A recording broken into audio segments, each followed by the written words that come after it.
भाविका शिंदे अविरत थोडं सोशलच्या वतीने तुम्हा सर्वांचं स्वागत करते। आज आपण इथे डॉक्टर बाबासाहेब आंबेडकर यांच्या 135 जयंतीविषयी उपस्थित आहेत।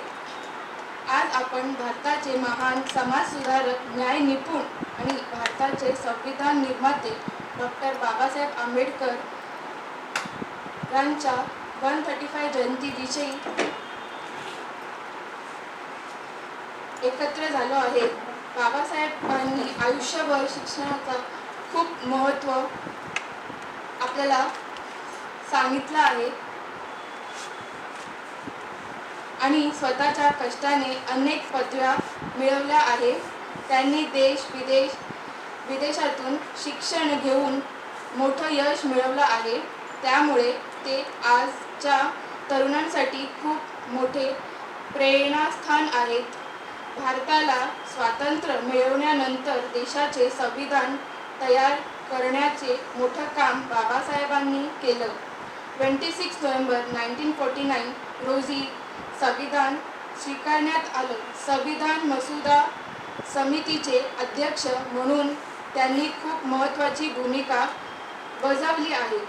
तसंच त्यांनी जाती विरुद्ध आवाज उठवला आणि समाजातील अन्याय विरुद्ध लढा दिला।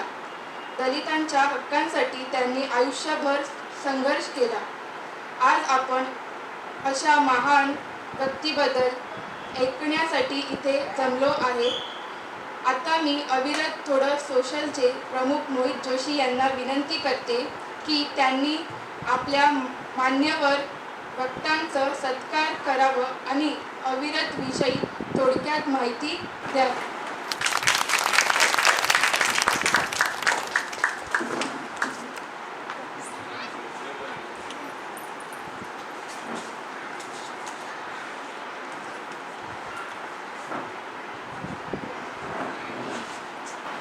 सर्वप्रथम भेट दिलेल्या पुस्तकाविषयी थोडी माहिती सांगेन। वनवास बहिणी असं सुनंदाताई पटवर्धन यांचं जीवनचरित्र आहे। डॉक्टर जयश्री कुलकर्णी यांनी हे लिहिलेलं आहे। सुनंदाताई पटवर्धन फार ज्येष्ठा समाजसेविका होत्या। जवाहर मोखाडा येथे राहून त्यांनी वनवासांची सेवा केली। त्यामुळे आजच्या आपल्या समरस्याच्या विषयाशी फार संलग्न आहे, म्हणून हे उत्तम भेट त्यांच्यासाठी आपण घेतली। आता कार्यक्रमात पुढे जाण्यापूर्वी अविरतची थोडी माहिती देऊ इच्छितो। अविरतच्या अर्थात नावातच त्याचा पूर्ण अर्थ दडलेला आहे। प्रत्येक तरुणांनी थोडं का होईना, म्हणजे ज्याच्या त्याच्या परीनं जितकं होईल तितकं अविरत सोशल राहावं, असं अविरत थोडं सोशल हा शाब्दिक खेळ आहे। आपण तरुण आणि विमर्श या दोन्ही आयामात काम करतो आणि जिथे तरुण आणि विमर्श दोन्ही आयाम एकत्र येतात अशा सोशल मीडियामध्ये आपलं फार जास्त काम आहे। आपण सोशल मीडियावर वेगवेगळ्या प्रकारे रील्स, पोस्ट आणि सातत्यानं वेगवेगळे इंटरव्ह्यूज, पॉडकास्ट अशा माध्यमातून जनजागृती करत असतो। आता मी गेल्या काही महिन्यांचं आपलं वृत्त प्रस्तुत करतो।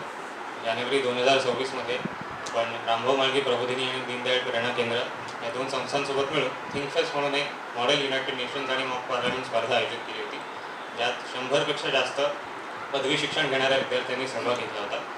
त्यात आपण जशी खरी संसद आणि युनायटेड नेशन्स चालतं तसंच्या तसं या स्पर्धकांनी त्यात सहभाग घेतला होता। त्यात आंतरराष्ट्रीय आतंकवाद, टॅरिफ्स, भारताला येणाऱ्या एनर्जी क्रायसिसबद्दल वेगवेगळ्या चर्चा झाल्या होत्या। अविनाश धर्माधिकारी आणि उज्ज्वल निकम यांनी स्वागत आणि समारोप सत्रात अध्यक्षपद भूषवलं होतं। विद्यार्थ्यांचं मार्गदर्शन केलं होतं, त्यामुळे एक चांगला अनुभव होता आपल्यासाठी। त्यानंतर फेब्रुवारी महिन्यात याच श्रीराम व्यायामशाळेत आपण उदय निरगुडकरांसोबत डिकोडिंग फॅक्टर एम हा कार्यक्रम केला होता। त्यात अखंड भारत व्यासपीठाला अविरतने मार्केटिंगमध्ये आणि कंटेंटच्या ॲडव्हर्टायझिंगसाठी मदत केली होती। त्यानंतर लगेच आपण होळीमध्ये एक पुरणपोळी आपुलकीचे उपक्रम राबवला। त्यात आपण 14,000 पुरणपोळ्यांचं संकलन यावर्षी केलं होतं।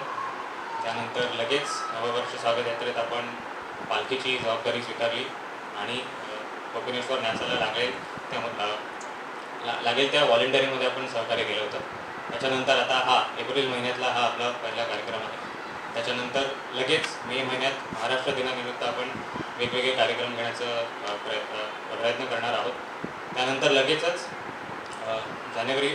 मे महिन्यात ऑपरेशन सिंधूर हे 21व्या शतकात भारताने केलेली सर्वात मोठी सैनिकी कारकीर्द होती। त्याचं 1 वर्ष पूर्ण होतं आहे. तर त्यानिमित्त आपण नक्कीच काहीतरी विमर्शाचे विषय कव्हर करू.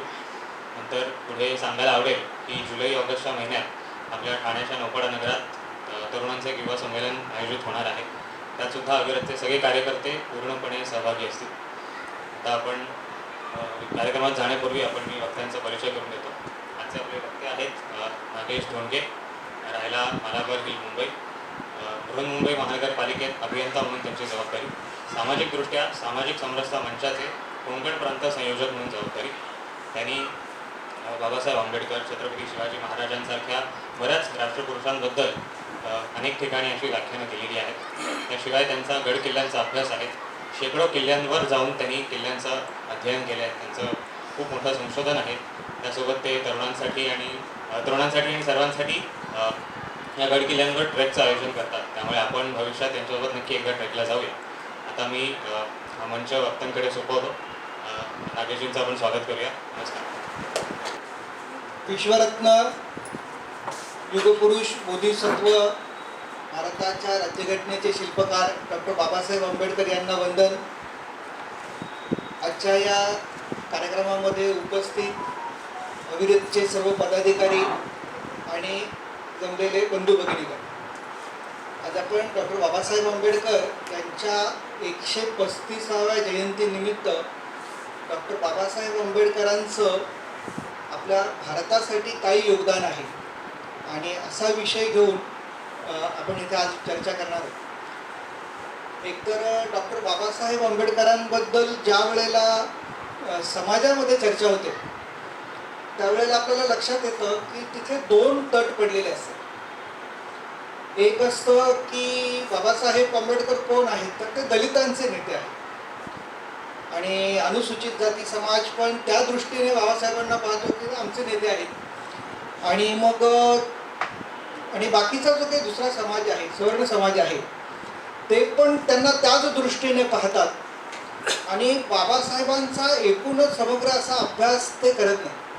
आणि ह्याला फक्त आजचा समाजच कारणीभूत नाही आहे, तर भारत स्वतंत्र झाल्यापासून आपल्याकडे असलेलं राजकारण आणि ह्या बाकीच्या गोष्टी आहेत, ह्या सगळ्या पण ह्या गोष्टीला जबाबदार आहेत की बाबासाहेबांचा एकत्रित आपल्या देशासाठी त्यांनी काय केलं ह्याचा विचार न करता डॉक्टर बाबासाहेबांनी त्यांच्या आयुष्यामध्ये काय लिहून ठेवलं आणि त्यांचं अंतिम इच्छा काय होती, ध्येय काय होती, हे समजून घेतल्याविधात त्यांचं असं एक डिव्हिजन करून ठेवलेलं आहे डॉक्टर बाबासाहेब आंबेडकरांचं.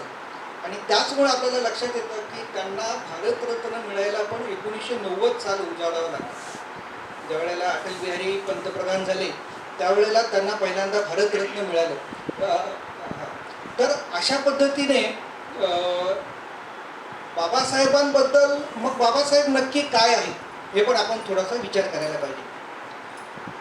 एक अरुण शौरींनी 1997 साली एक पुस्तक लिहिलं होतं, वर्शिपिंग फॉल्स गॉड, म्हणजे खोट्या देवाची उपासना वगैरे असं एक पुस्तक लिहिलं होतं. आणि ह्या पुस्तकावरती बाबासाहेबांवरती टीका करण्यासाठी त्यांनी ते पुस्तक लिहिलं होतं अरुण शौरींनी. आणि 4 प्रकारचे आरोप अरुण शौरींनी त्यांच्या त्या पुस्तकामध्ये केले होते. त्यातला जो पहिला आरोप होता त्यांचा की बाबासाहेबांनी स्वातंत्र्य चळवळीमध्ये भाग घेतला नाही, हा त्यांचा त्यातला पहिला आरोप होता. आणि घेतला नाही एवढंच नाही तर विरोध केला असं त्यांचं म्हणणं होतं. दुसरं अरुण शौरींचं असं म्हणणं होतं की भौतिक सुखसोयी मिळवण्यासाठी त्यांनी इंग्रजांशी हातमिळवणी केली, असा त्याचा दुसरा आरोप होता. दुसरा, भारतीय राज्यघटनेचे ते शिल्पकार नाहीत, हा एक त्यांचा तिसरा आरोप होता.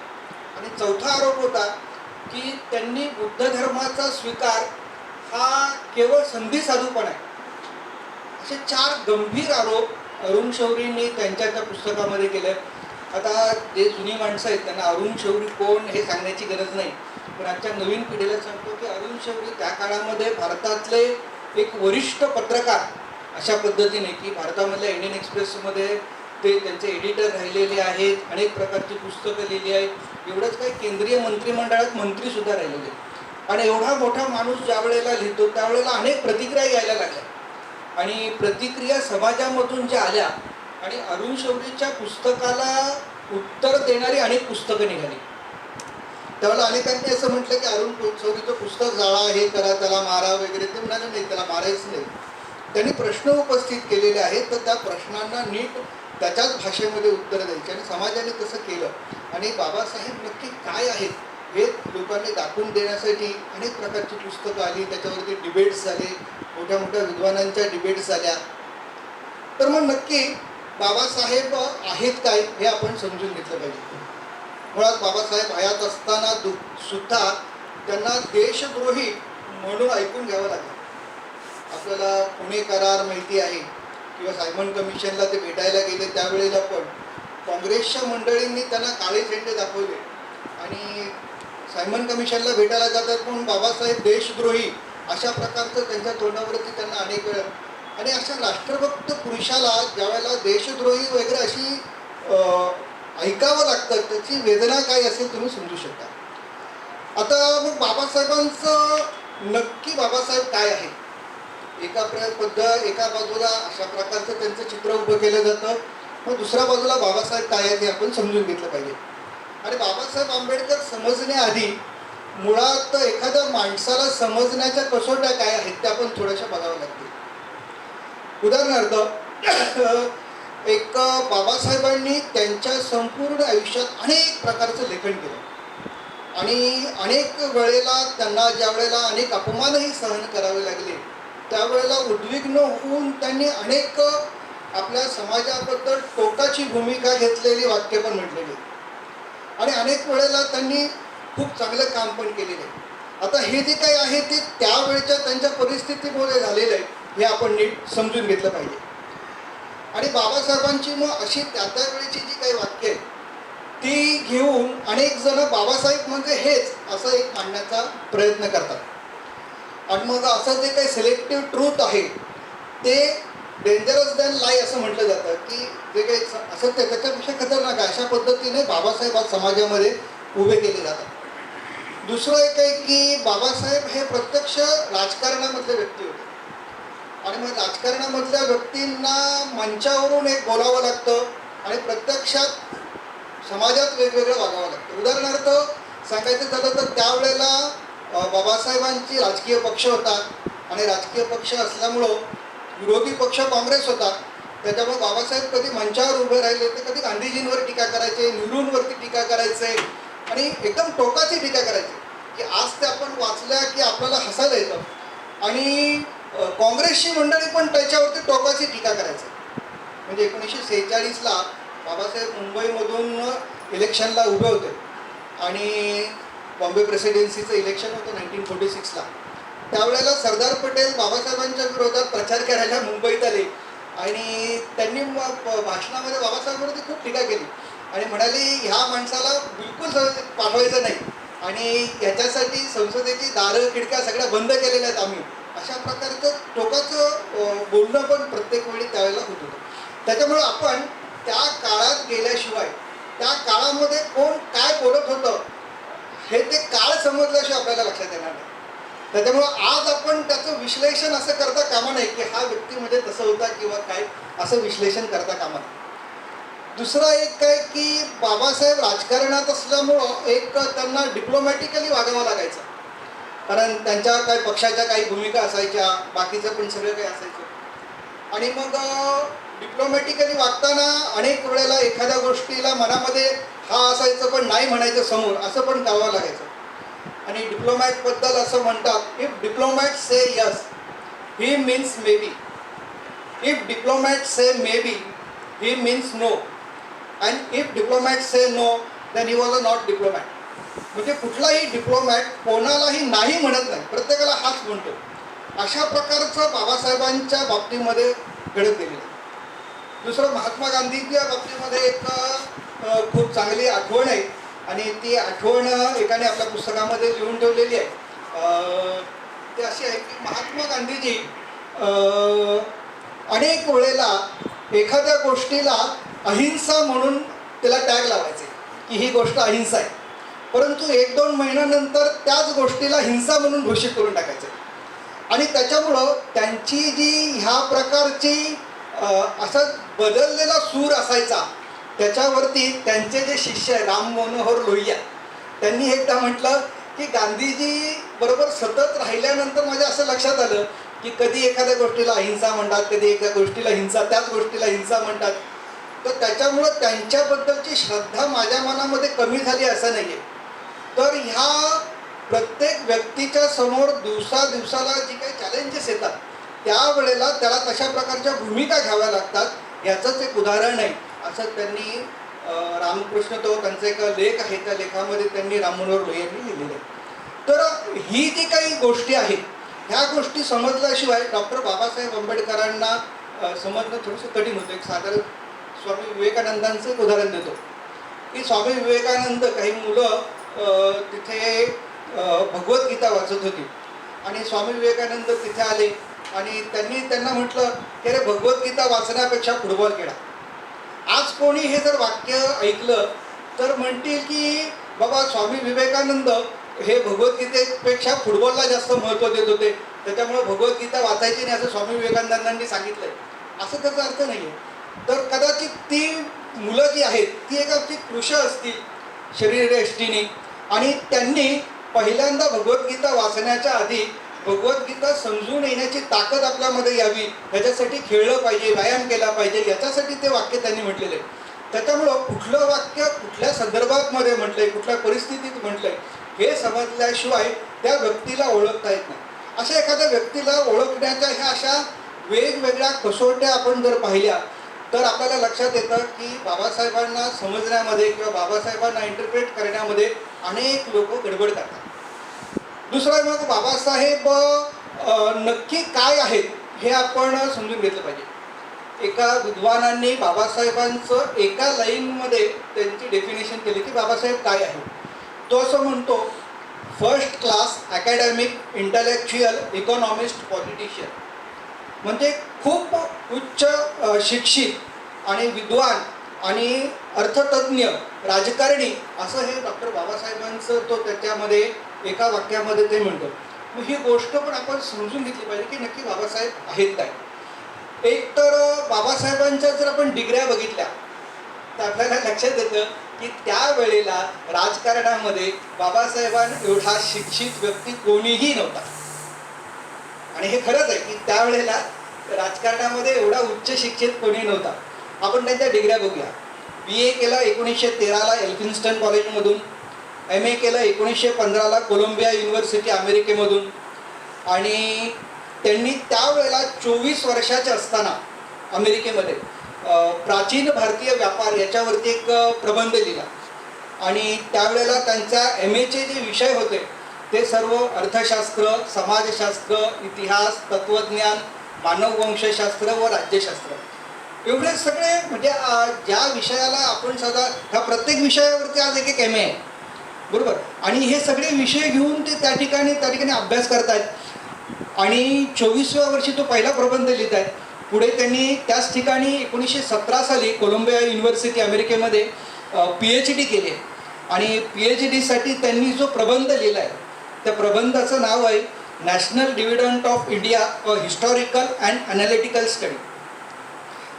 आता हा जो काही विषय आहे ह्या विषयामध्ये आपल्या भारताच्या अर्थव्यवस्थेबद्दल इंग्रजांनी आपल्याला कशा प्रकारे लुटलं, ईस्ट इंडिया कंपनीने आपल्याला कशा प्रकारे लुटलं हे त्यांनी अर्थशास्त्राच्या भाषेमध्ये प्रबंध लिहून ते सगळं मांडलेलं आहे.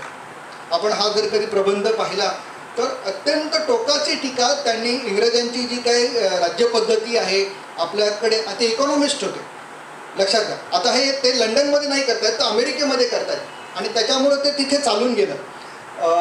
पुढे त्यांनी पुढच्या अभ्यासक्रमासाठी मग ते अमेरिकेमधूनच लंडनला आले आणि लंडनला आल्यानंतर त्यांनी तिथे MSc मास्टर ऑफ सायन्स 1921 साली केलं आणि ते केलं लंडन स्कूल ऑफ इकॉनॉमिक्समधून. लक्षात घ्या तो जो काही काळ आहे त्या काळामध्ये लंडन स्कूल ऑफ इकॉनॉमिक्समध्ये ह्या कॉलेजमध्ये कुठल्या भारतीयाला ॲडमिशन मिळणं हीच खूप मोठी प्रतिष्ठेची गोष्ट होती. बाबासाहेबांनी अमेरिकेमध्ये 2-3 वर्ष राहून जो काही अभ्यास केला त्यांच्या गुणवत्तेवरती त्यांना लंडन स्कूल ऑफ इकॉनॉमिक्समध्ये ॲडमिशन मिळाले. हे असं रेग्युलर काही असं कॉलेज नाही आहे. ह्या कॉलेजमध्ये ठराविक 20-25 एकदम हुशार मुलं घेऊन त्यांना जागतिक दर्जाचा अर्थतज्ञ होण्याचं प्रचंड असं प्रथम श्रेणीचं ट्रेनिंग दिलं जातं. अशा प्रकारचा तो सगळा कोर्स आहे. आणि लंडन स्कूल ऑफ इकॉनॉमिक्समध्ये बाबासाहेबांना प्रबंध लिहावा लागतो त्या ठिकाणी मोठा. आणि त्यांनी तो प्रबंध लिहिलेला आहे, provincial decentralisation of imperial finance in British India. आणि मग ब्रिटिश इंडियाच्या अर्थकारणावरती पण त्यांनी त्या ठिकाणी प्रबंध लिहिला आहे. आणि या प्रबंधामध्ये तर बाबासाहेबांनी ब्रिटनमध्ये राहून ब्रिटिशांवरती त्याच्यावरती टीका केलेली आहे. आणि ती टीका इतकी बोचरी आहे की त्या लंडन स्कूल ऑफ इकॉनॉमिक्सच्या प्रिन्सिपल्सला, प्राध्यापकांना त्याला सांगावं लागलं की तुम्ही तुमचं हे थिसिस डायल्यूट नाही केलं तर आम्ही तुम्हाला PhD देणार नाही. ह्याच्यात खूपच जास्त टीका झाली आमच्यावरती. आणि शेवटी मग बाबासाहेबांना नाईलाज असतो त्याच्यातलं काही कमी जास्त करून तो थिसिस तिथे सबमिट करावा लागला. म्हणजे बाबासाहेब असे खूप एकतर कठीण विपरीत परिस्थितीमध्ये तिथे गेलेले आहेत. घरच्यांची कुठलीही अशी क्षमता नाही की विदेशामध्ये त्यांना शिकवण्यासाठी पाठवता येईल. बडोद्याच्या सयाजीराव गायकवाडांनी 3-4 वर्षाची काय त्यांना स्कॉलरशिप दिली आहे. त्या स्कॉलरशिपवरती तिथे गेलेत आणि एक विषय त्या ठिकाणी ते शिकत आहेत. आणि मग अशा वेळेला शिक्षणाला जास्त महत्त्व दिलं पाहिजे, शिकलं पाहिजे जास्तीत जास्त, अशा प्रकारचं त्यांचं तिकडे वर्तन होतं. लंडनमध्ये शिकत असताना त्यांनी 1920 साली बॅरिस्टर पण केलं. तुम्ही लंडनमध्ये कधी गेलात तर त्यावेळेला 2 अशा प्रकारचे बॅरिस्टर ही पदवी देणारी मोठी कॉलेज होती. त्याच्यातलं ग्रेस इन नावाचं एक मोठं कॉलेज आहे. आणि त्या कॉलेजमध्ये त्यांनी ॲडमिशन घेतलं आणि म्हणतात की 4 वर्षाचा कोर्स त्यांनी 1 वर्षात पूर्ण केला बॅरिस्टरीचा. इतकं आपल्या शिक्षणाबद्दल त्याला म्हणतात की एकाग्रता ही डॉक्टर बाबासाहेब आंबेडकरांमध्ये होती. आणि ते बॅरिस्टर झाले 1920 साली. आणि त्याच्याच पुढच्या वर्षी ते करत असताना ते पॅरलली शिकायचे. म्हणजे एका वेळेला 2-2 कोर्स त्यांचे चालू असायचे. ते DSc झाले, डॉक्टर ऑफ सायन्स पण झाले 1923ला.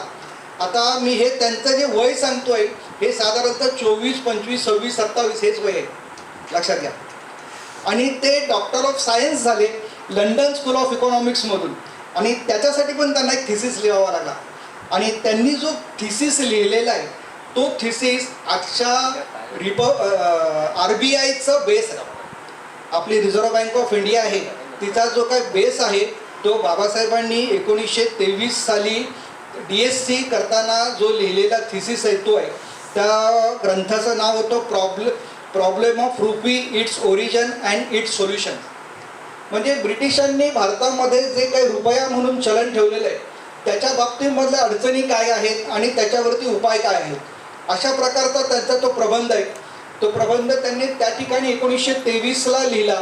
आणि त्यांच्या प्रबंधावरून 1927ला ब्रिटनच्या अनेक अर्थतज्ञांनी ब्रिटनच्या गव्हर्नमेंटशी चर्चा करून भारतामधलं बँकिंग सिस्टीम कसं असायला पाहिजे याच्यासाठी 1927ला एक कमिशन भारतामध्ये पाठवलं.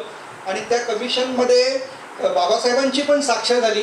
आणि त्याच्यावरून 1 एप्रिल 1935ला RBIची स्थापना झाली, रिझर्व्ह बँक ऑफ इंडियाची स्थापना झाली. हे आपण लक्षात घेतलं पाहिजे.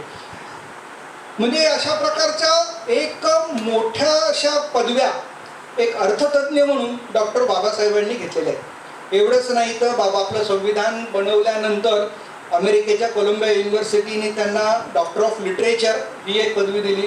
हैदराबाद कोलंबिया युनिव्हर्सिटीने डॉक्टर ऑफ लॉ ही पदवी दिली. आणि हैदराबादच्या उस्मानिया युनिव्हर्सिटीने डॉक्टर ऑफ लिटरेचर. तर अशा जवळ ह्या मी मोठ्या सांगितल्या, छोट्या जवळ 20-22 ह्या मोठ्या पदव्या डॉक्टर बाबासाहेबांनी त्यांच्या हयातीमध्ये मिळवलेल्या आहेत. आपल्याला एक प्रबंध लिहायचा, आपलं MA झालं, MSc झालं, त्याच्यानंतर एक प्रबंध लिहायचा तर केवढं मोठे डोकेदुखीचं काम असतं आपण लक्षात घेतलं पाहिजे. परंतु ही व्यक्ती विदेशामध्ये राहून 3-3, 4-4 असे थिसिस लिहत होती. आणि या थिसिसमध्ये एक राष्ट्रवादाचा भाव होता हे आपण लक्षात घेतलं पाहिजे. त्याच्यामुळं एक रेअर कॅटेगरीमधली व्यक्ती आणि ती आपल्या भारतामध्ये एवढं शिक्षण वगैरे घेऊन आली. आणि तिने मग फक्त तसं विचार केला असता तर अत्यंत दरिद्री अवस्थेमध्ये राहिलेली ती सगळी मंडळी. तुम्ही जर परळला, हे बाबासाहेब ज्या वेळेला लंडनला शिक्षण घेत होते त्यावेळेला परळला तिथं राहायचे. ते परळला BIT चाळीमध्ये. आजही तुम्ही BIT चाळीमध्ये जाती खोली तशीच ठेवलेली आहे. फक्त 150 चौरस फुटाचं घर आहे. म्हणजे तिथेच मोरी, तिथेच किचन, तिथेच अंथरुणाची जागा. आणि बाबासाहेब आंबेडकर हे तिकडे शिक्षण असतानाच नाही तर तिथून शिकून आल्यानंतर पण 10-12 वर्ष तिथे राहिलेले आहेत 1935 पर्यंत.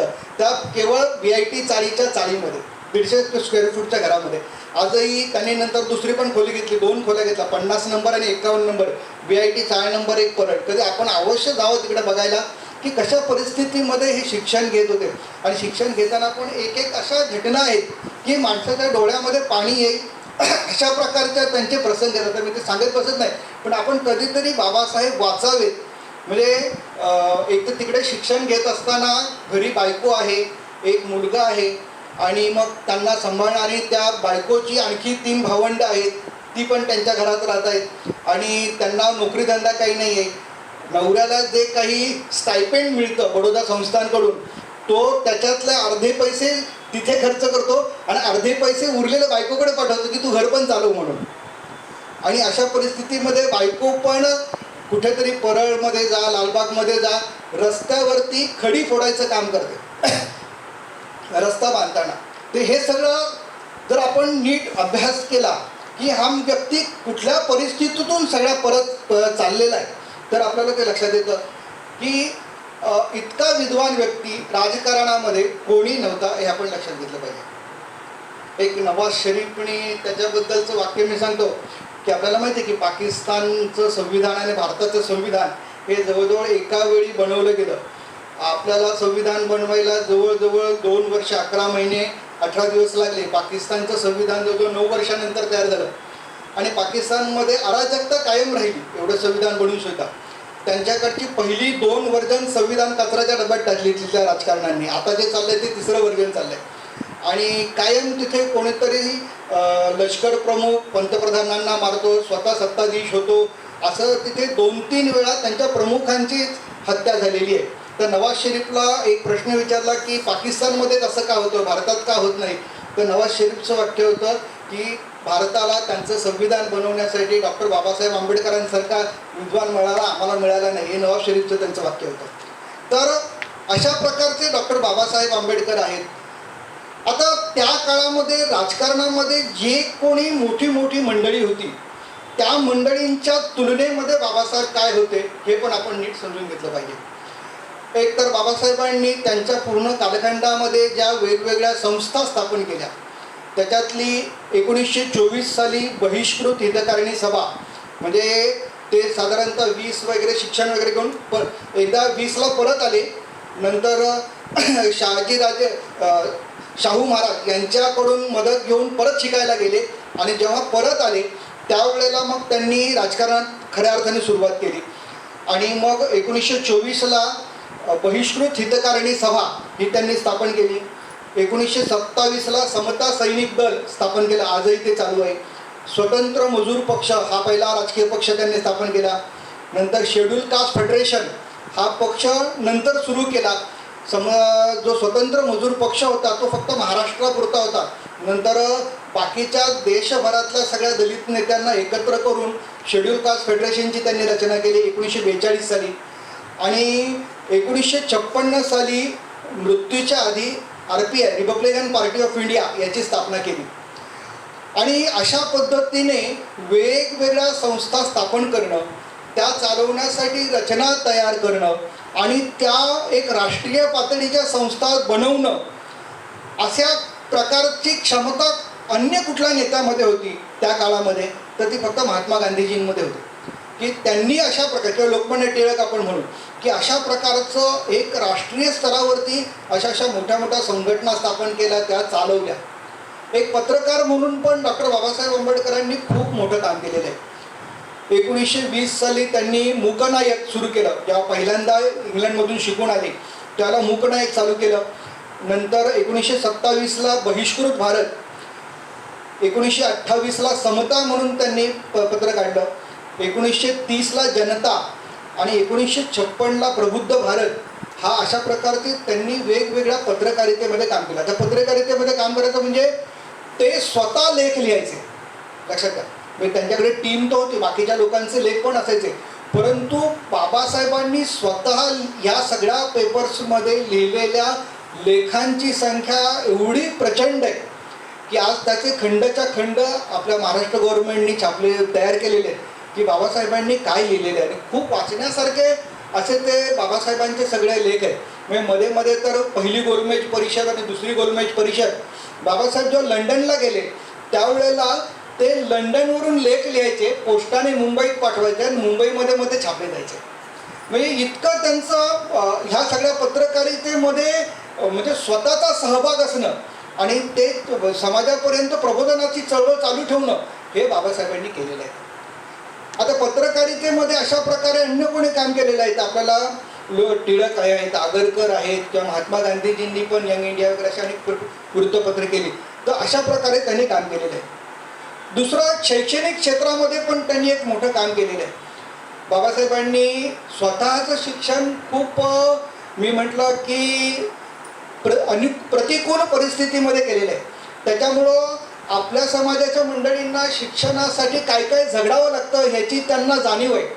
आणि म्हणून त्यांनी महाराष्ट्रातल्या अनेक ठिकाणी आपल्या समाजाच्या मुलांसाठी वसतिगृह सुरू करायचा एक त्याला म्हणतो चॅलेंजेस स्वीकारलं. आणि मग प्रत्येक तालुक्याच्या ठिकाणी ते कोणाला तरी सांगायचे की बाबा तू तुझ्या तालुक्याच्या ठिकाणी वसतिगृह सुरू कर, त्या गावातलं एखादं घर घे, तिथे 20-22 मुलांना बोलव, त्यांच्या खाण्यापिण्याची, जेवणाची, बाकी त्यांची सोय कर. असं ते करायला लागले. 1925ला त्यांना पहिलं हॉस्टेल काढलं. त्याच्यानंतर 1956 पर्यंत ते वेगवेगळे हॉस्टेल्स काढत होते. म्हणजे ज्याची सुरुवात बाबासाहेबांनी करून दिली अशा हॉस्टेलची संख्या कितीतरी दशकांमध्ये 60-70 हॉस्टेल बाबासाहेबांनी त्यांच्या स्वतःच्या आयुष्यात चालू केलेली आहे. म्हणजे हॉस्टेलच्या बाबतीमध्ये एक घटना अशी आहे की एक हॉस्टेल होतं आणि ते हॉस्टेल बघायला बाबासाहेब गेले नव्हते, तर बाबासाहेबांच्या पत्नी माई गेल्या, रमाबाई गेल्या होत्या. तर त्या तिथे गेल्यानंतर त्यांच्या लक्षात आलं की हॉस्टेलच्या मुलांना तिथे जेवण मिळत नाही आहे, कारण त्या वाण्याचं खूप बिल अडकलेलं आहे. त्या माऊलीने स्वतःच्या बांगड्या विकल्या आणि ती व्यवस्था तिथे करून दिली. तर अशा प्रकारची ही व्यवस्था बाबासाहेब सांभाळत होते शैक्षणिक क्षेत्रातली. एवढंच नाही तर त्यांनी 2 एज्युकेशन सोसायटीज केल्या. डिप्रेस क्लास एज्युकेशन सोसायटी 1928ला स्थापन केली आणि पीपल एज्युकेशन सोसायटी 1945ला स्थापन केली. आजही ह्या सगळ्यांची जवळजवळ 40 कॉलेजं, मोठी मोठी कॉलेजं ही आपल्या पूर्ण भारतामध्ये चालतात हे आपण लक्षात घेतलं पाहिजे. तर शैक्षणिक क्षेत्रामध्ये पण त्यांचं एवढं मोठं योगदान आहे. आणि ह्यांची तुलना आपण जर काय, त्याची तुलना मी का करतोय तर आपल्याला लक्षात यावं की एक व्यक्ती विविध क्षेत्रामध्ये कशा प्रकारे वावरत होता. मग टिळक आगरकरांनी शैक्षणिक क्षेत्रामध्ये काम केलेलं आहे. एक लेखक म्हणून पण बाबासाहेबांनी खूप योगदान आपल्या देशाला दिलेलं आहे. मी म्हटलं की बाबासाहेबांचा पिंड हा एक संशोधकाचा होता आणि संशोधकाचा पिंड आणि त्याच्यात अर्थतज्ञ, त्याच्यामुळं त्यांनी ज्या ज्या गोष्टीला हात लावला त्या गोष्टीमध्ये पूर्णपणे खोलामध्ये जाऊन मुळापासून ती विषय समजून घेणं, वेगवेगळ्या ग्रंथांचा अभ्यास करणं, असं करून त्यांनी केलेलं आहे. त्यांची ग्रंथ वाचनाची पद्धत काय होती मी तुम्हाला एक सांगतो की ज्या वेळेला ते लंडनला बॅरिस्टरचा आणि अभ्यास करत होते त्यावेळेला ती लंडनची प्रसिद्ध लायब्ररी आहे, लंडनच्या लायब्ररीमध्ये. तर ते काय करायचे की सकाळी लवकर लायब्ररी सुरू होण्याच्या आधी तिथे जायचे आणि लायब्ररी जशी सुरू होईल आतमध्ये जाऊन बसायचे आणि त्यांना आवश्यक असलेली काही 10-12 पुस्तकं आहेत त्या सगळ्या लायब्ररीमध्ये फिरून ते एकत्र आणायचे, टेबलवर ठेवायचे आणि ते टिपणं काढायला बसायचे आणि लायब्ररी बंद होईपर्यंत तिथे टिपणं काढायचे. म्हणजे लायब्ररी किती 10-12 तास चालू असेल त्यावेळेला, पण त्याच्यामध्ये फक्त मध्ये थोडासा त्यांनी काही डबा ब्रेड वगैरे आणलेला आहे ते खाण्यासाठी थांबत, बाकी तिथे वाचत. तर एकदा लायब्रेरियन त्याला म्हणाला की बाबा तुला एवढी भूक कसली आहे की ही पुस्तकं काय कुठे पळून चाललेली आहेत का? मी पहिला असा विद्यार्थी बघतो की तो एकदा येऊन बसतो आणि लायब्ररी बंद होतानाच बाहेर जातो, एवढी पुस्तकं कुठे पळून चालली आहे. ते म्हणाले की नाही, मला तुम्ही माझी मी कुठल्या परिस्थितीतून आलो हे समजू शकणार नाही. माझ्या समाजाचा मी पहिलाच व्यक्ती आहे की ज्याला स्कॉलरशिपवरती ह्या लायब्ररीमध्ये येऊन बसण्याची संधी मिळालेली आहे. आणि मग मी ती संधी का वाया घालू? मला त्याच्यातून जास्तीत जास्त काय मिळेल ह्याचा प्रयत्न करायचा आहे. तो लायब्रेरियन त्यांचा इतका मित्र झाला की बाबासाहेब, मी म्हटलं की अर्धे पैसे तर घरी पाठवायचे, मग अर्ध्या पैशामध्ये त्यांचा डबा वगैरे काय असेल तर तो लायब्रेरियन बाबासाहेबांसाठी डबा आणायला लागला. तर अशा अनेक आठवणी त्या बाबासाहेबांच्या. त्यामुळे त्यांचा पिंड हा एक संशोधकाचा पिंड होता. त्याच्यामुळं त्यांनी कायम पुस्तकांचा संग्रह स्वतःकडे केला. म्हणजे त्यांचं जे राजगृह आहे, दादरचं घर, ते घरच त्यांनी का बांधलं? कारण मला पुस्तकं ठेवायला जागा पाहिजे. म्हणजे ते VIT चाळीमध्ये राहायचे 150 स्क्वेअर फूटच्या घरामध्ये. मग त्यांनी तिथे थोडीशी वकिली वगैरे केली, त्याच्यातून काही पैसे आले, त्याच्यातून दादरला त्या हिंदू कॉलनीमध्ये जागा घेतली 1-2 गुंठा आणि त्याच्यावरती त्यांनी ते घर बांधलं. आणि त्या घरामध्ये मग ते घर ह्याच्यासाठी बांधलं की त्याच्यामध्ये पुस्तकं ठेवता येतील आणि सगळे कपाटं भरून ठेवली तिकडे पुस्तकांची. आणि ती सगळी पुस्तकं त्यांनी विदेशामधून मागवलेली वगैरे अशा प्रकारची पुस्तकं होती. 1942ला ते दिल्लीला गेले मंत्री झाल्यानंतर आणि 42 पासून 56 पर्यंत नंतर दिल्लीमध्येच राहिले. त्यांच्या निधनाच्या वेळेला त्यांच्या लायब्ररीमध्ये असलेल्या पुस्तकांची संख्या 80,000 काहीतरी सांगितली जाते. एवढी पुस्तकं त्यांच्या संग्रही होती त्या ठिकाणी त्यांच्या घरातून. नंतर ती महाराष्ट्रातल्या वेगवेगळ्या कॉलेजेसला वाटून टाकण्यात आली. त्यांचे जे पीपल एज्युकेशन सोसायटीची कॉलेजेस आहेत त्या कॉलेजेसला वाटून देण्यात आली. तर इतका पुस्तकांचा संग्रह, वाचन, अभ्यास. त्याच्यामुळं त्यांनी जी पुस्तकं लिहिली ती पुस्तकं कदाचित त्यांना काही म्हणजे कंपल्शन नव्हतं की बाबा मला ह्या विषयावरती लिहिलं पाहिजे वगैरे. परंतु भारतातल्या सगळ्याच लोकांना भविष्यामध्ये अध्ययन करायला काय पाहिजे या दृष्टीने त्यांनी त्यांची पुस्तकं लिहिलेली आहे. उदाहरणार्थ थॉट्स ऑन पाकिस्तान. पाकिस्तानचा विषय गरम होता आणि मग पाकिस्तान बनवायचा की नाही बनवायचा अशा प्रकारच्या त्या सगळ्या चर्चा होत्या. आणि बाबासाहेबांनी अनेक अभ्यास करून जवळजवळ 250 पानाचा ग्रंथ लिहिला आणि तो आहे थॉट्स ऑन पाकिस्तान. आणि एखादा प्रबंध जसा लिहावा तशा प्रकारे तो ग्रंथ आहे. आणि इस्लामची एवढी चिकित्सा डॉक्टर बाबासाहेब आंबेडकरांनी त्याच्यामध्ये केली आहे तेवढी चिकित्सा भारतातल्या कुठल्याही राजकारणी मंडळींनी केलेली नाही हे आपण लक्षात घेतलं पाहिजे. एवढी चिकित्सा डॉक्टर बाबासाहेब आंबेडकरांनी केलेली आहे. आणि बाबासाहेब त्या चिकित्सेनंतर असं म्हणतात की पाकिस्तान बनला पाहिजे आणि बनलाच नाही पाहिजे तर भारतातल्या सगळ्या मुसलमानांना तिथे पाठवून दिलं पाहिजे. तिथले जे कोणी हिंदू आहेत त्यांना इथे आणलं पाहिजे. असं जर केलं तर इथे जो काही शिल्लक समाज राहील तो गुण्यागोविंदाने नांदू शकेल, नाहीतर आपल्या देशाचं काही खरं नाही असं बाबासाहेब त्यांच्या ह्याच्यामध्ये स्पष्टपणे म्हणतात. तर आता आपण जर विचार करा की ह्याच्यामध्ये खरंच पाकिस्तानच्या बाबतीमध्ये भूमिका कोणाची चांगली होती? आज आपल्याला स्वतंत्र झाल्यानंतर इतके वर्ष झालेले आहे, आज पण आपला इथे हा मुस्लिम समाज आहे. आपण पाहतो की आजही अनेक प्रकारच्या समस्या आपल्याकडे शिल्लक आहे. आपण त्यावेळेला बाबासाहेबांचं ऐकलं नाही. इस्लामची इतकी त्यांनी समीक्षा केलेली आहे की त्यांचं असं म्हणणं आहे की बुरख्यामधली स्त्री ही जगातला दयनीय प्राणी आहे. म्हणजे बुरख्यामधली स्त्री हा दयनीय प्राणी आहे. इतक्या टोकाचे त्यांनी वाक्य म्हटलेले आहे. दुसऱ्यामध्ये त्यांनी म्हणतात की मुस्लिम जातीबाहेर लग्नाला प्रतिबंध आहे, मुस्लिम एक दयनीय प्राणी आहे.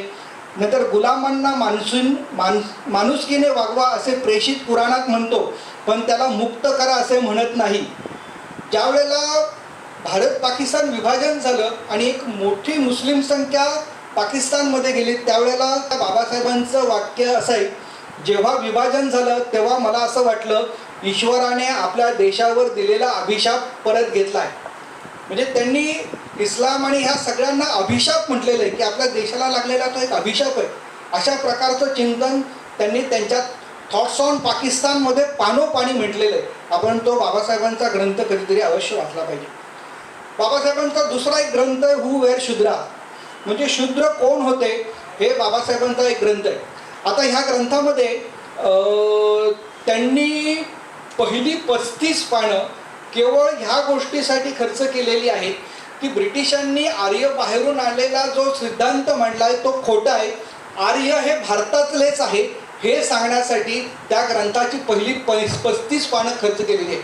आणि त्याच्यात त्यांनी आपल्या अनेक संस्कृत ग्रंथांचे दाखले देऊन ते त्यांनी स्पष्ट केले. लक्षात घ्या, बाबासाहेब ब्रिटिशांच्या कुठल्या ह्या बाबतीतल्या ज्या थेरीज आहेत त्या नाकारत होते आणि त्यांनी त्या स्पष्टपणे त्याच्यामध्ये नाकारलेले आहेत की आर्य बाहेरून आले, हे तर नाकारलंच बाबासाहेबांनी. त्याच्यानंतर एक वांशिक थेरी त्यांनी सांगितली होती की हे भारतामध्ये वेगवेगळ्या वंशाची लोक राहतात. बाबासाहेब म्हणतात भारतामध्ये सगळी जी लोकं आहेत ती सगळी एकाच वंशाची आहेत असं स्पष्टपणे बाबासाहेब म्हणतात. नंतर ब्रिटिशांनी एक थेरी मांडली होती की आर्य वेगळे, द्रविड वेगळे. बाबासाहेबांनी ही थेरी पण नाकारली की आर्य आणि द्रविड हे वेगवेगळे नसून एकाच वंशाची लोक आहेत असं बाबासाहेब म्हणतात. आणि आर्य शब्द हा जात किंवा वंशवाचक नसून तो केवळ गुणवाचक शब्द आहे, हे स्पष्टपणे डॉक्टर बाबासाहेब आंबेडकरांनी त्यांच्या हू वेअर शूद्रास या ग्रंथामध्ये म्हटलेलं आहे.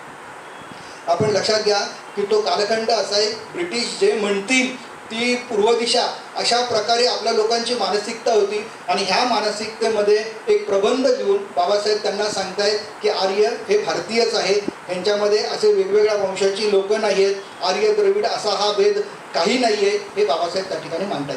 त्याच्यामुळं दुसरं इनहेलेशन ऑफ कास्ट म्हणजे जाती निर्मूलन याच्यावरती त्यांनी एक छोटंसं पुस्तक लिहिलेलं आहे. आणि खरं म्हणजे ते पंजाबमध्ये जाऊन त्याच्यावरती भाषण देणार होते, परंतु ते नंतर नाकारलं गेलं. त्याच्यामुळं त्यांनी ते जे काय भाषण देणार होते ते पुस्तक रूपाने छापलं. आणि मग आपल्या हिंदू धर्मामध्ये ती काही जातीगत विषमता आहे, ती जर समूळ नष्ट करायची असेल तर काय करायला लागेल ह्याचं सगळं विश्लेषण बाबासाहेबांनी त्याच्यामध्ये दिलेलं आहे. बाबासाहेब म्हणायचं की मला प्रोटेस्टंट हिंदू म्हणा, की मला हिंदू धर्मामध्ये सुधारणा का. प्रोटेस्टंट पंथ काय आहे, ख्रिश्चन धर्मामध्ये ज्यांना सुधारणा करायची होती त्यांना प्रोटेस्टंट म्हटलं गेलं. बाबासाहेब म्हणतात की हिंदू धर्मामध्ये मला सुधारणा करायची आहे, त्याच्यामुळे मला प्रोटेस्टंट हिंदू म्हणा पाहिजे तर, परंतु ह्या सगळ्या ज्या गोष्टी आहेत त्या खूप आवश्यक आहे असं बाबासाहेब म्हणायचे. बाबासाहेबांच्या शब्दामध्ये जर सांगायचं झालं तर बाबासाहेबांचे शब्द मी वाचून दाखवतो. हिंदू समाज हा एक जातींचा समूह आहे. हिंदूंच्या हानीचे मूळ जातीभेदात आहे. जात ही हिंदूंच्या अवनतीचे कारण आहे. जाती व्यवस्था हिंदूंच्या अखंड पराभवास कारणीभूत झाली आहे. जातीभेदामुळे हिंदुस्थानातील रोगट लोक ठरले आहे. जाती व्यवस्थेने हिंदूंच्या वंशाचा सत्यानाश केला आहे. तिने हिंदू समाजाला नीतिभ्रष्ट व दुबळे करून ठेवले आहे, त्यांचे वाटोळे केले आहे. म्हणजे अशा प्रकारे आपला समाज पराभूत का झाला. 700-800 वर्ष मुसलमानांनी इथे राज्य केलं, 200 वर्ष इंग्रजांनी राज्य केलं. हे कशामुळं केलं ह्याचं सगळं जे काही अध्ययन आहे हे डॉक्टर बाबासाहेब आंबेडकर करत होते, हे आपण लक्षात घेतलं पाहिजे. दुसराच एक त्यांनी तो प्रॉब्लेम ऑफ रुपी मी ग्रंथाबद्दल सांगितलं की ज्याच्यावरून आजच्या रिझर्व्ह बँकेची स्थापना झाली. नंतर त्यांनी एक बुद्धा आणि हिज धम्म हा एक ग्रंथ लिहिला. आणि मग सगळं बुद्धाचं तत्त्वज्ञान जे आहे ते भारतासाठी कसं चांगलं आहे, किती शांतीचं आहे, असा त्यांनी तो एक पुस्तक लिहिलं. आणि एक पुस्तक तर त्यांनी भाषण केलं, त्या भाषणावरती नंतर पुस्तक तयार केलं, बुद्ध की कार्ल मार्क्स. तो जो कालखंड आहे त्या कालखंडामध्ये कम्युनिझम हा एक खूप पॉप्युलर होता संपूर्ण जगामध्ये. आणि सगळ्यांना असं वाटायचं की आधुनिक जगामध्ये सगळ्या जगाला कंट्रोल कोण करेल तर कम्युनिझमच करेल. आणि सगळ्याच देशामध्ये हळूहळू कम्युनिझम येणार आहे. परंतु बाबासाहेबांनी त्या पुस्तकामध्ये कम्युनिझमला नाकारलं आणि बाबासाहेबांनी मार्क्सला नाकारलं. आणि त्यांनी म्हटलं की बुद्ध की मार्क्स. आणि मग त्याचं बाबासाहेबांचं उत्तर आहे मार्क्स आपल्याला उपयोगाचा नाही, आपल्याला बुद्ध उपयोगाचा आहे. इतकं त्यांनी स्पष्टपणे याच्यामध्ये लिहिलं आहे. कम्युनिझमच्या बाबतीमध्ये तर बाबासाहेबांची मतं ही खूप टोकाची आहे. बाबासाहेबांनी अनेक युनियन्स वगैरे मुंबईमध्ये चालवल्या आणि त्या सगळ्या युनियन्स त्यावेळेला कम्युनिस्ट युनियन्सचा एकदम बोलबाला होता लालबाग परळसारख्या भागामध्ये. आणि त्या भागामध्ये बाबासाहेब त्यांची कामगार चळवळ चालवायचे आणि मग त्यांच्याशी पंगा घ्यावा लागायचा या सगळ्या कम्युनिस्ट युनियनबरोबर. आणि मग अनेक वेळेला त्यांच्यावर म्हणजे त्यांना मारतील की काय हे सगळे बाकीचे कम्युनिस्ट युनियनवाले अशा प्रकारचं वातावरण त्यावेळेला ठिकाणी होतं. मुंबई महानगरपालिकेमध्ये, मुंबईच्या आसपासच्या सगळ्या रेल्वे यार्डांमध्ये, मिलमध्ये बाबासाहेबांनी युनियन चालवल्यात. आणि मग ह्या युनियन चालवत असताना बाबासाहेब लोकांना काय सांगायचे की कम्युनिस्टांना कामगारांशी काही देणं घेणं नाही आहे. कम्युनिस्टांना फक्त कामगारांच्या खांद्यावर बंदूक ठेवून सत्तेमध्ये यायचं आहे. त्यांचा बाकी कामगारांच्या भल्याशी त्यांचा काहीही उद्देश नाही आहे. संविधान सभेमध्ये पण ह्या विषयावरती डिबेट झालेले आहेत आणि संविधान सभेमध्ये कम्युनिस्टांनी बाबासाहेबांच्या संविधानाला विरोध केलेला आहे आणि त्या विरोधाला उत्तर देताना डॉक्टर बाबासाहेब असं म्हणतात की साम्यवादी पक्षाला कामगारांच्या हुकुमशाही तत्वावर आधारलेलं संविधान हवं आहे. म्हणजे आपलं जे संविधान आहे ते लोकशाही तत्वावरती आहे, पण कम्युनिस्ट पक्षांना कामगारांच्या हुकुमशाहीवर आधारित, ही बाबासाहेबांची वाक्य आहे, जशीच्या तशी वाचून दाखवतो. आणि दुसरं त्यांचं वाक्य आहे, ते जर सत्तारूढ झाले म्हणजे कम्युनिस्ट सत्तारूढ झाले तर मोबदला न देता खाजगी संपत्तीचे राष्ट्रीयकरण किंवा समाजीकरण करण्याचे संविधानाने त्यांना स्वातंत्र्य दिलेच पाहिजे अशी त्यांची इच्छा आहे. म्हणजे कोणाची संपत्ती हिसकावून घेऊन त्याचं राष्ट्रीयकरण करण्याचे अधिकार त्यांना पाहिजे. दुसरं ते म्हणतात की कम्युनिस्टांना आणखी काय पाहिजे तर संविधानातील मूलभूत अधिकार निरपेक्ष आणि कोणत्याही निर्बंधाशिवाय असावे, जेणेकरून त्यांच्या पक्षाला सत्ता प्राप्त करण्यात अपयश आले तर केवळ निर्बंध टीका करण्याचेच नव्हे तर राज्य उलटून पाडण्याचेही स्वातंत्र्य त्यांना हवे आहे. आज आपल्याकडे वेगवेगळी जी कॅन्डल मार्च आणि वेगवेगळी जी आंदोलन होतात ती आंदोलन अशाच प्रकारची असतात, कम्युनिस्ट माइंडसेटची. आणि हा विचार डॉक्टर बाबासाहेब आंबेडकरांनी त्याच वेळेला त्यांच्या विरोधात लिहून ठेवलेला आहे. इतकं त्यांचं चिंतन आपल्या देशाबद्दलचं आहे हे आपण लक्षात घेतलं पाहिजे, कधीतरी वाचलं पाहिजे. तर अशा प्रकारचे बाबासाहेब वेगवेगळ्या क्षेत्रामध्ये एकदम लीलया वावरत होते. आणि हे सगळे लीलया वावरत असताना म्हणजे आपण जर बघितलं ते कुशल संघटक, एक पत्रकार, एक शैक्षणिक संस्थांचं काम करणारा, एक लेखक म्हणून, एक कामगार नेते म्हणून, आणि एवढंच नाही तर एक उच्च दर्जाचे वकील म्हणून पण हे सगळं करत असताना बाबासाहेबांची काही आर्थिक स्थिती चांगली होती खूप अशाच परिस्थिती नाही आहे. त्यांनी आपला नोकरी धंदा सांभाळून हे सगळं केलेलं आहे. लक्षात घ्या. म्हणजे त्यांनी कुठल्या नोकऱ्या केल्या तर जेव्हा ते विदेशातून शिकून आले, नोकरी नव्हती, तर क्लासेस चालवायचं काम केलं त्यांनी. मुंबईमध्ये त्यावेळेला अर्थशास्त्र शिकवणारा एक प्रसिद्ध क्लास होता, त्या क्लासमध्ये ते शिकवायला जायला सुरुवात केली विद्यार्थ्यांना. त्याच्यानंतर मुंबईच्या शेअर मार्केटमध्ये कुठल्या शेअरवर पैसे गुंतवायचे हेचं मार्गदर्शन करणारं केंद्र चालू केलं. शेअर मार्केटमध्ये त्यांनी काम केलं. दुसरं नंतर मग थोडंसं चांगली नोकरीची परिस्थिती आली, त्यावेळेला GLCमध्ये काम केलं. म्हणजे गव्हर्नमेंट लॉ कॉलेज जे चर्चगेटला आहे त्या कॉलेजमध्ये प्रोफेसरचं काम केलं. त्याच्यानंतर सिडनेहॅम कॉलेज आहे, ते सिडनेहॅम कॉलेजमध्ये प्रोफेसरचं काम केलं. असंच होतं, कुठे 2 वर्ष, कुठे 3 वर्ष, नंतर मध्येच अनेक ठिकाणी वकिलीचं पण त्यांनी कार्य चालू केलं. असं विविध नोकऱ्या डॉक्टर बाबासाहेबांनी त्या काळामध्ये केलेल्या आहेत. म्हणजे आणि तेवढा नोकरी धंदा सांभाळून बाकीचे पण हे सगळे उद्योग हे ते करत होते. बाबासाहेबांची ही जी काय घोडदौड आहे तिची पण आपण समजून घेतली पाहिजे, ती कशी आहे आणि ते कसे पॉप्युलर होत गेले हे पण समजून घेतलं पाहिजे. साधारणतः 1919-20 साली जिथे पहिल्यांदा लंडनवरून आले त्यावेळेला त्यांनी पहिलं भाषण केलं आहे सामाजिक मंचावरून, कुठल्या तरी मंचावरून, आणि तेव्हापासून त्यांच्या राजकारणाच्या प्रवेशाची आपण सुरुवात आहे असं म्हणू. त्याच्यानंतर 1932 साली म्हणजे 12 वर्षानंतर पुणे करार झाला आणि आपल्याला माहिती आहे की गांधी विरुद्ध आंबेडकर असा तो करार आहे. आजही त्या कराराला गांधी आंबेडकर पॅक्ट किंवा गांधी आंबेडकर करार असंच म्हणतात. परंतु आपण लक्षात घेतलं पाहिजे की हे गांधीजींचं फक्त आंबेडकरांशी भांडण नव्हतं, तर त्यावेळेला 10-12 देशामधले प्रमुख दलित लीडर विरुद्ध गांधी असा तो लढा होता. परंतु आजही त्या लढ्याला आपण गांधी आंबेडकर लढा म्हणतो, कारण बाबासाहेब हे निसंधपणे त्या सगळ्या देशातल्या दलित लीडरपेक्षा सर्वोच्च त्या ठिकाणी बनले होते फक्त 12 वर्षामध्ये भारतात आल्यानंतर. आपण 1941 साली बाबासाहेबांना 50 वर्ष पूर्ण झाली आणि त्या 50 वर्ष पूर्ण झाल्यामुळे समाजाने ठरवलं की बाबासाहेबांच्या स्वागताच्या किंवा 50 वर्ष साजरं करण्याच्या सभा घ्यायच्या आणि देशभरामध्ये 70 सभा ह्या झाल्या, समाजाने केल्या. आणि त्या 70 सभा ज्या केल्या त्याच्यामध्ये अनेक सभा ह्या लाख संख्येच्या, काही हजारांच्या अशा मोठ्या सभा झाल्या. 2 सभा तर अशा झाल्या की ज्याच्यामध्ये स्वतः बाबासाहेब नव्हते तरी त्या ठिकाणी सभा झाली. तर इतकं लोकप्रियता केवळ कमी कालावधीमध्ये डॉक्टर बाबासाहेबांनी निर्माण केलेली आहे. आणि आपल्याला पुढे जाऊन आपल्याला माहिती आहे की 1950 साली ते आपल्या भारताच्या संविधानाचे जनक पण ठरले. हा जो काही कालखंड आहे ह्या कालखंडामध्ये गांधीजींना विरोध करून कोणीही माणूस राजकारणामध्ये टिकलेला नाही. ह्या संपूर्ण युगाला गांधी युग असं म्हटलं जातं. त्याच्यामुळं गांधी जे म्हणेल ती पूर्वदशा अशी मांडण्याची पद्धत होती.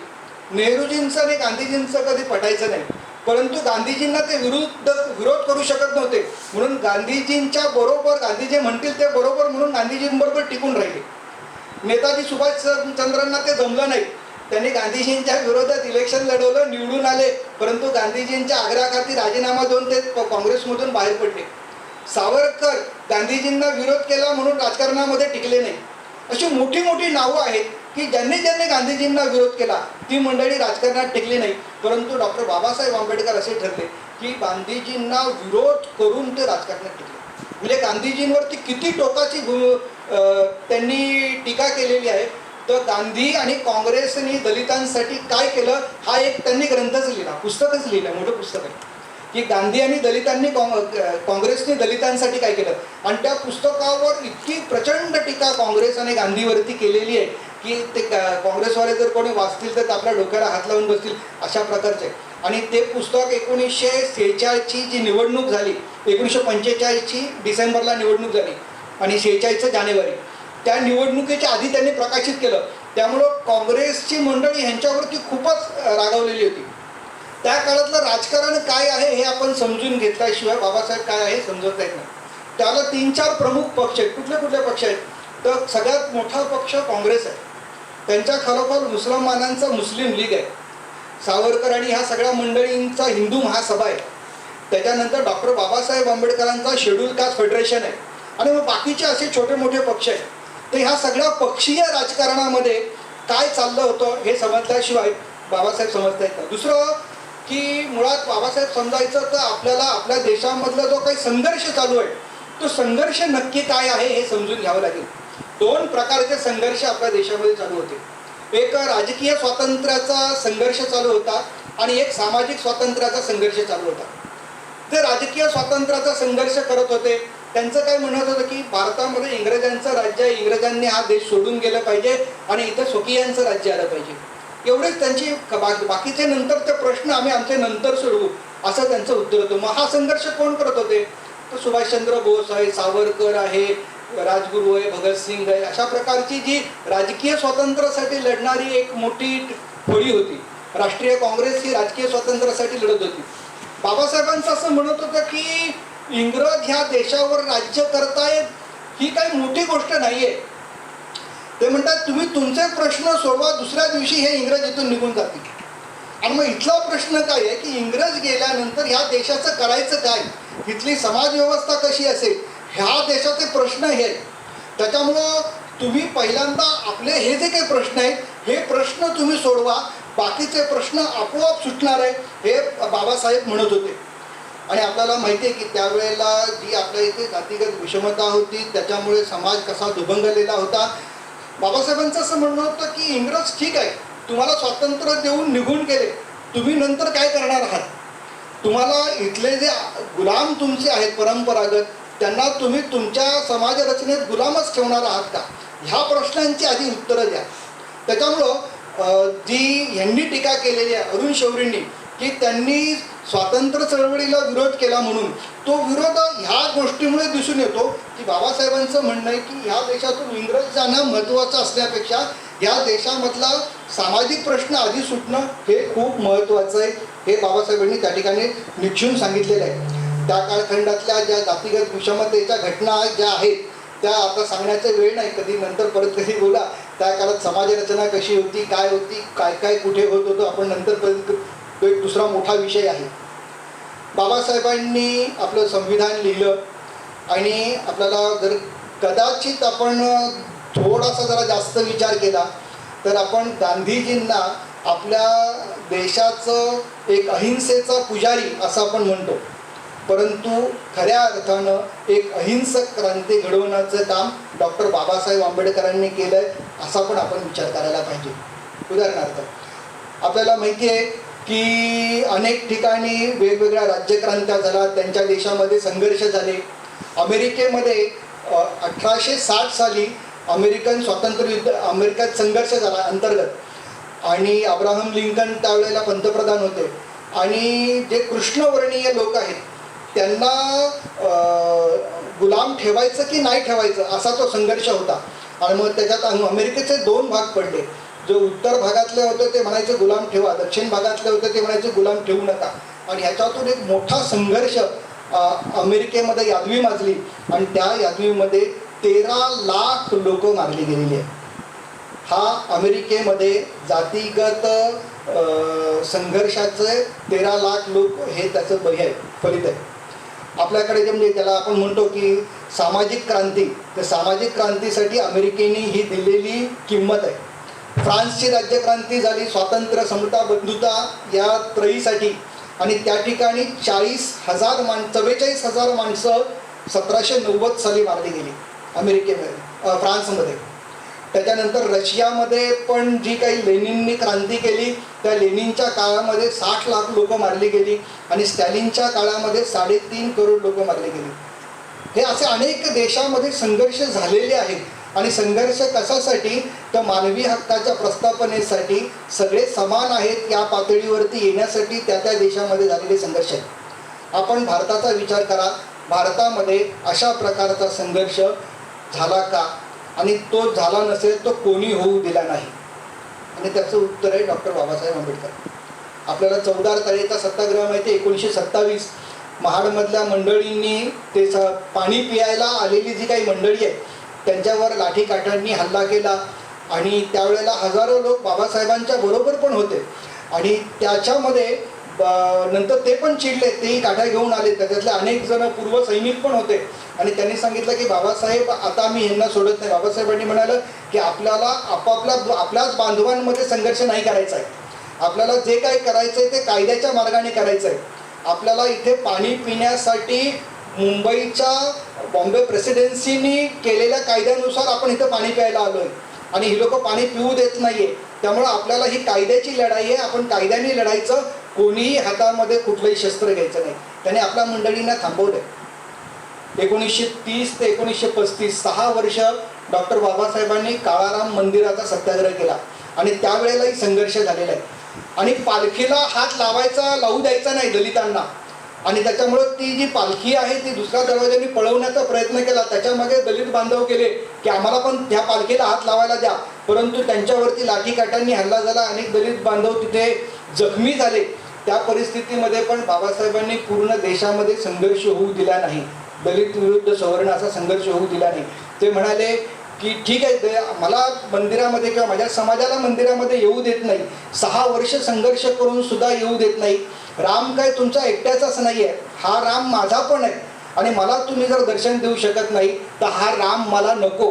अशा प्रकारचं त्यांनी येवल्याच्या परिषदेमध्ये म्हटलं. त्यावेळेला उद्विग्नपणे म्हटलं की मी हिंदू म्हणून जन्माला आलो तरी हिंदू म्हणून मरणार नाही. हे कोणी आनंदाने म्हटलेली घोषणा नाही आहे. 6 वर्ष त्या काळाराम मंदिराच्या बाहेर डोकं फोडून मला मंदिरात येऊन द्या अशी विनंती करून सुद्धा ऐकलं गेलं नाही.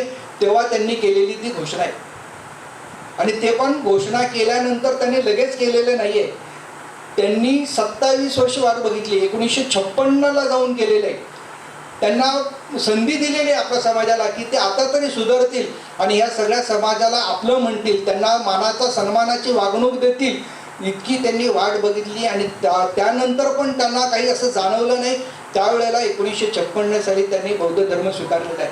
आणि बौद्ध धर्म स्वीकारताना पण त्यांची भावना काय आहे ही आपण समजून घेतली पाहिजे. बौद्ध धर्म स्वीकारताना त्यांनी त्या दिवशी बौद्ध धर्म स्वीकारला. नागपूरमध्ये आदल्या दिवशी त्यांनी एक पत्रकार परिषद घेतली आणि त्या पत्रकार परिषदेमध्ये एका पत्रकाराने प्रश्न विचारला बाबासाहेबांना, बाबासाहेब तुम्ही हा जो काय बौद्ध धर्म स्वीकारताय याच्यामुळे हिंदू धर्माचं नुकसान होणार आहे वगैरे, तुम्हाला हा निर्णय घेणं आवश्यक आहे का वगैरे. त्यावेळेला आणि ह्याच्यातून धोका निर्माण होणार नाही का समाजाला. त्यावेळेला बाबासाहेबांनी जे उत्तर दिले ते त्यांच्या शब्दातच मी वाचून दाखवतो. ते म्हणतात, मी एकदा अस्पृश्यांच्या प्रश्नासंबंधी गांधीजींशी चर्चा करीत असताना त्यांना म्हणालो होतो की अस्पृश्यांच्या प्रश्नासंबंधी व तुमच्याशी माझे मतभेद असले तरी वेळ येईल तेव्हा मी या देशाला कमीत कमी धोका लागेल असा मार्ग स्वीकारीन. म्हणून मी बौद्ध धर्म स्वीकारून मी या देशाचे जास्तीत जास्त हित साधत आहे. कारण बौद्ध धर्म हा भारतीय संस्कृतीचाच एक भाग आहे. या देशाची संस्कृती, इतिहास यांच्या परंपरेला धोका लागणार नाही अशी मी खबरदारी केली. बाबासाहेबांचं वाक्य आहे बौद्ध धर्म स्वीकारताना. दुसरं ते म्हणतात, जो धर्म या देशातील प्राचीन संस्कृतीला धोका देईल किंवा अस्पृश्यांना अराष्ट्रीय बनवील असा धर्म मी केव्हाही स्वीकारणार नाही, कारण या देशाच्या इतिहासात विध्वंसक म्हणून स्वतःच्या नावाची नोंद करून घेण्याची माझी इच्छा नाही. इतकं स्पष्ट मत बाबासाहेबांचं आहे. बाबासाहेबांनी एका BBC पत्रकाराला दिलेल्या मुलाखतीत म्हणतात की माझ्या समाजाची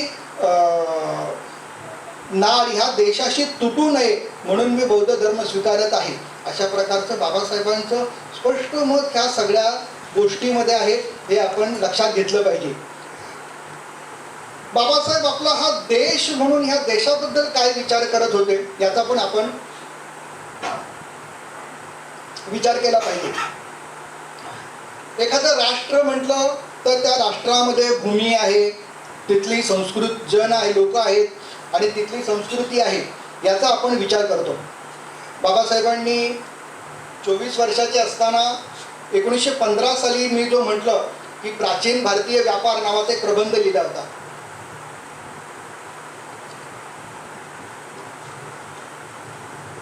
त्या प्रबंधामध्ये डॉक्टर बाबासाहेबांनी आपल्या भारतभूमीचं खूप चांगलं वर्णन केलेलं आहे. आणि मग भारतभूमी कशी आहे, तिची भौगोलिक स्थिती कशी आहे आणि ह्या ठिकाणी प्राचीन व्यापार किती समृद्ध होता याची अनेक उदाहरणं दिलेली आहेत.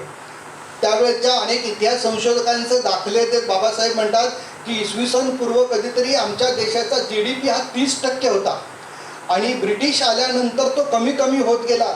अशा प्रकारचं आपल्या भारतभूमीचा जो काही सुवर्ण काळ आहे, ह्या सुवर्ण काळाचं खूप चांगलं वर्णन डॉक्टर बाबासाहेब आंबेडकर त्यांच्या त्या प्राचीन भारतीय व्यापार या ग्रंथामध्ये म्हणतात. आपल्या लोकांबद्दल बाबासाहेबांची काय म्हणणं आहे तर मी म्हटलं हू वेअर शूद्रास ग्रंथामधलं बाबासाहेबांचं म्हटलं की इथे जे सगळे माणसं आहेत ती एकाच वंशाची लोक आहेत आणि ती त्यांची जी रेशियल थेअरी ब्रिटिशांनी मांडली होती ती त्यांनी नाकारलेली आहे. आर्य बाहेरून आले, रेशियल थेअरी, आर्य द्रविड थेअरी, हे सगळं बाबासाहेबांनी नाकारलं आहे. त्या लोकांबद्दल पण ते म्हणतात की हे सगळे एकाच वंशाचे लोक आहेत आणि प्राचीन काळी असे काही भेदभाव नव्हते, परंतु मधल्या काळी अशा काही घटना घडत गेल्या की या ठिकाणी जातीगत व्यवस्था आली आणि त्याच्यातून भेद निर्माण होत गेले, जातीची भिंती जास्त घट्ट होत गेल्या असं बाबासाहेब आंबेडकर म्हणतात. आपल्या संस्कृतीमध्ये ते म्हणतात की इथे जी काही संस्कृती आहे त्या संस्कृतीला खूप चांगली तत्व आहेत, म्हणजे ब्रह्म सत्य, जगत मिथ्या किंवा चराचरामध्ये ईश्वर सामावलेला आहे, अशी सृष्टीच्या प्रत्येक व्यक्तीमध्ये ईश्वर आहे अशी मांडणारी ही संस्कृती आहे. परंतु व्यवहाराच्या म्हणजे व्यवहारावरती जेव्हा येतं त्यावेळेला ह्याच्यामध्ये आपल्याला भेद दिसतो. अशा प्रकारची मांडणी आपल्या देशाबद्दल डॉक्टर बाबासाहेब आंबेडकर करतात. अशा प्रकारे अनेक मोठी कामं डॉक्टर बाबासाहेबांनी केलेली आहेत. हा विषय खूप मोठा आहे. अजून किती वेळ आहे चालेल, ठीक आहे. बाबासाहेब मी आधीच म्हटलं की एकतर उच्च विद्याविभूषित होते, त्याच्यामुळं त्यांना 1942 साली व्हॉइसरॉयच्या मंत्रिमंडळात मंत्री बनण्याची संधी मिळाली. आणि झालं असं की 1942 साली गांधीजींनी चले जावचं आंदोलन सुरू केलं आणि त्याच वेळेला दुसरं विश्वयुद्ध सुरू झालं आणि मग हा देश चालवण्यासाठी व्हॉइसरॉयला एक मंत्रिमंडळ दिल्लीला स्थापन करायचं होतं आणि त्या मंत्रिमंडळाच्या आधारे देश चालवायचा होता. आणि मग अशी पूर्ण देशातली जी कोणी विद्वान मंडळी आहेत त्या मंडळींना त्यांनी त्यांच्या मंत्रिमंडळामध्ये घ्यायचं ठरवलं. त्याच्यातलं मुंबईमधून त्यांनी बाबासाहेबांचं नाव निवडलं आणि बाबासाहेबांना त्यांनी सांगितलं की तुम्ही मंत्रिमंडळात या. काँग्रेसने त्याला खूप विरोध केला की आम्ही तर चले जाऊ म्हणतोय आणि तुम्ही तर डायरेक्ट मंत्रिमंडळात जाताय. बाबासाहेब म्हणाले इंग्रज जाणं हा काही मोठा विषयच नाही आहे, इंग्रज हे जातीलच, म्हणजे विश्वयुद्ध संपल्यानंतर इंग्रज जातीलच, ते आपल्या इथे राज्य करण्याच्या क्षमतेचेच राहिलेले नाही आहेत. त्याच्यामुळं आता इंग्रजांना मदत करूया, विश्वयुद्ध संपल्यानंतर आपल्याला स्वातंत्र्य मिळणार आहे. आणि तशा प्रकारच्या घोषणा पण इंग्लंडच्या बाजूनी होत होत्या. त्यामुळे बाबासाहेब त्या मंत्रिमंडळात गेले आणि मंत्रिमंडळात गेल्यानंतर त्यांनी जे काही शिक्षण घेतलं होतं त्याचं खऱ्या अर्थानं इम्प्लिमेंटेशन देशाच्या उपयोगासाठी ते 6 वर्ष मंत्रिमंडळात होते त्या कालावधीमध्ये झालेलं आहे, आपण लक्षात घेतलं पाहिजे. म्हणजे त्यांच्याकडे एक तर PWD मिनिस्ट्री आणि दुसरी कामगार मंत्री अशी 2 पदं होती. आणि हे दोन्ही पदांवरती काम करताना त्यांनी भारतामधल्या अनेक एअरपोर्टची सुरुवात बाबासाहेबांनी त्या काळामध्ये केलेली आहे. अनेक नवीन नवीन एअरपोर्ट त्यांनी त्यांच्या 6 वर्षाच्या काळामध्ये बनवले. अनेक धरणं बांधली. आपल्याला माहिती असेल तर हिराकूड धरण, भाकरा नांगल धरण हे बाबासाहेबांच्या देखरेखीखाली बांधले गेलं. ते त्यावेळेला त्या डिपार्टमेंटचे हेड होते. दुसरं, आज नद्या जोड प्रकल्प करण्याचे आपण विचार करतो. म्हणजे अटल बिहारी वाजपेयी असताना त्यांनी तो मांडलं होतं की नद्या जोड प्रकल्प सुरू करायला पाहिजे. परंतु ही कल्पना त्यावेळेला ते जेव्हा 42 ते 46 असं मंत्रिमंडळात होते त्यावेळेला त्यांनी ती मांडलेली आणि त्याच्यासाठी आराखडा तयार करण्याचं काम बाबासाहेबांनी पण केलेलं आहे. दुसरं, कामगार विषयक त्यांच्याकडे मंत्रालय होतं. त्यामुळे कामगार विषयक आजचे जे सगळे जास्त करून कायदे हे कायदे बनवण्याचं श्रेय बाबासाहेबांना देतं. त्याच्यात आपल्या सगळ्यांना साप्ताहिक रजा मिळाली पाहिजे, समान कामासाठी समान वेतन मिळालं पाहिजे, हे त्यांच्या कालखंडामध्ये त्यांनी घडवून आणलं. हे सगळं मी सांगतोय हे भारत स्वतंत्र होण्याच्या आधीच आहे. ब्रिटिशांचे ते मंत्री आहेत. दुसरं, भारतामध्ये प्रत्येक जिल्ह्यामध्ये जे एम्प्लॉयमेंट एक्सचेंज आहे हे एम्प्लॉयमेंट एक्सचेंज पण याच कालखंडामध्ये त्यांनी देशभरामध्ये सुरू केलं. आणि आपल्याकडे जे सगळं ऊर्जा मंडळ आहे, आपल्या ऊर्जा मंडळांची वेगवेगळी डिव्हिजन आहे, ही बनवण्याचं काम पण डॉक्टर बाबासाहेबांकडे जातं. तसं एक मोठं काम डॉक्टर बाबासाहेबांनी त्या ठिकाणी केलं आहे. दुसरं, काही राष्ट्रीय मुद्द्यांवरती बाबासाहेबांची भूमिका काय होती. आपण सगळे संघाचे स्वयंसेवक आहोत आणि आपल्याला खरं म्हणजे त्याच्यामध्ये जास्त इंटरेस्ट असतो. त्याच्यामुळं त्या भूमिका पण आपण समजून घेतल्या पाहिजे आणि इतरांना पण समजून सांगायला पाहिजे.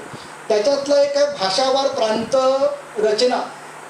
हे बाबासाहेब भाषावार प्रांत रचनेच्या विरोधात होते आणि त्यांनी 1930 साली नागपूरच्या एका परिषदेमध्ये ह्या विषयावरती त्यांचं जे मत आहे ते वाचून दाखवतो. जर युरोपातील विभिन्न परस्पर विरोधी भिन्न वंशाचे, भिन्न भाषेचे व भिन्न धर्माचे श्रद्धा असलेले लोक जर एक राष्ट्र होऊ शकतात तर भारत एक राष्ट्र का होऊ शकणार नाही. स्वयंशासित राष्ट्र का होऊ शकत नाही. अस्पृश्यांनी हे लक्षात घेतले पाहिजे की आपले ध्येय एकात्म भारत हेच असले पाहिजे. आपल्या मागण्या एकात्म भारताला मारक होणार नाही याची अस्पृश्यांनी काळजी नेहमीच घेतली पाहिजे. आज कुठलाही दलित नेता ही बाबासाहेबांची वाक्य कुठल्याही मंचावरून सांगत नाही. दुसरं, सगळ्यांमध्ये राष्ट्रीय भावना बळकट असली पाहिजे. याच्याबद्दल बाबासाहेबांचं वाक्य आहे. 1928 साली नेहरू रिपोर्ट सादर केला गेला. त्या नेहरू रिपोर्ट सादर करण्यासाठी म्हणजे मोतीलाल नेहरू त्या कमिटीसमोर बाबासाहेब गेले होते. त्यांच्यासमोर बोलताना बाबासाहेब म्हणतात, या देशात जर कोणत्या गोष्टीची उणीव असेल तर ती राष्ट्रीय भावनेची आहे. ही राष्ट्रीय भावना या देशात न उत्पन्न होण्याची अनेक कारणे आहेत. त्यात सर्वात मुख्य कारण हे होय की भारतात अनेक भाषा आहेत. हे कारण नष्ट केल्याशिवाय राष्ट्र ऐक्य जनतेत उत्पन्न होणे शक्य नाही. भाषावार प्रांत रचना म्हणजे ऐक्याच्या मुळावर घाव घालण्यासारखे आहे. भाषावार प्रांत रचनाऐवजी सर्व भारतीयांसाठी एक भाषा प्राप्त होईल असा प्रयत्न करणे यात खरे राष्ट्रहित आहे असे मला वाटते. हे नेहरू रिपोर्टला 1928 साली बोलताना बाबासाहेबांनी म्हटलेलं आहे. ते ह्या सगळे जे विषय आहे ना आजही जिवंत आहे. आजही आपल्याकडे मराठी विरुद्ध हिंदी असे संघर्ष उभे राहतात. बाबासाहेब काय म्हणतात ते बघा. हिंदी राष्ट्रभाषा झाली पाहिजे याच्याबाबत बाबासाहेब काय म्हणतात. एक भाषा लोकांना एक करते, 2 भाषा लोकांची विभागणी करतात. संस्कृती ही भाषेमुळेच टिकते, जतन होते. ज्या अर्थी भारतीय लोक यांची इच्छा करतात की आपण एकत्व निर्माण व्हावे व समान संस्कृतीची भारतात वृद्धी व्हावी, त्या अर्थी सर्वांचे हे अनिवार्य कर्तव्य ठरते की त्याने हिंदी भाषेचा स्वीकार केलाच पाहिजे. ज्या कोणाला हा माझा प्रस्ताव मान्य नाही त्याला भारतीय म्हणून घेण्याचा हक्क नाही. तो 100% महाराष्ट्रीयन असेल, 100% तमिळ असेल, गुजराती असेल, पण तो खऱ्या अर्थी भारतीय असणार नाही. जर माझी ही सूचना मान्य नसेल तर भारत हा भारत राहणार नाही. तो विविध परस्परांशी भांडणारा अनेक राष्ट्रांचा समूह असेल. मला असे वाटते की परमेश्वराने या भारताला व भारतीयांना महाशाप असा दिला आहे की ते भारतीय हो तुम्ही नेहमी करता विभागले राहा आणि कायमचे गुलाम राहा. इतकी राष्ट्रवादाबद्दलची स्पष्ट मांडणी बाबासाहेबांनी वेळोवेळी केलेली आहे. 370 कलम आपल्याला माहिती आहे की काश्मीर भारतामध्ये ठेवायचा की नाही ठेवायचा याच्याबद्दल वाद निर्माण झाला होता आणि म्हणजे संघर्ष झाला होता. आणि नेहरूंचं असं म्हणणं होतं की काश्मीरला विशेष काहीतरी स्वायत्ता द्यायला पाहिजे आणि बाबासाहेब ड्राफ्टिंग कमिटीमध्ये होते आणि सगळी जी कलमं लिहायचं काम बाबासाहेब करत होते. नेहरूंनी शेख अब्दुल्लांना बाबासाहेबांकडे पाठवलं आणि त्याला सांगितलं की शेख अब्दुल्ला जसे म्हणतात तशा प्रकारचं एखादं कलम लिहा. बाबासाहेबांनी शेख अब्दुल्लाला नेहरूंना दोघांनाही स्पष्टपणे निकाल दिला. अराष्ट्रीय कुठलंही कलम मी माझ्या हाताने बनवणार नाही. त्यांचं असं म्हणणं होतं की म्हणजे कुठलंही कलम मी बनवणार नाही. शेवटी शेख अब्दुल्लाला काय करावं लागलं तर नेहरूंकडे परत गेला की बाबासाहेब बनवत नाहीये म्हणून शेख अब्दुल्लांनी त्याला गोपाल स्वामी अय्यंगार यांच्याकडे पाठवलं. ते पण ड्राफ्टिंग कमिटीचे एक सदस्य होते आणि मग ते कलम गोपाल स्वामी अय्यंगारांनी बनवलं. माझ्यावरती असा आरोप व्हायला नको की मी अराष्ट्रीय कुठलंही कलम बनवलेलं आहे याची सावधगिरी बाबासाहेबांनी त्यावेळेला घेतलेली आहे. आणि त्यांनी स्पष्टपणे म्हटलंय की तुम्ही एका राज्याला अशा प्रकारचे अधिकार देताय मग बाकीच्या राज्यांनी काय केलं असं स्पष्ट मग त्यावेळेला बाबासाहेबांनी त्या ठिकाणी मांडलेलं आहे. दुसरं समान नागरी कायदा हा बाबासाहेबांचा खूप आवडीचा विषय होता आणि बाबासाहेबांनी खूप आग्रह केला की संविधानामध्ये समान नागरी कायदा हा फंडामेंटल राईट्समध्येच येईल.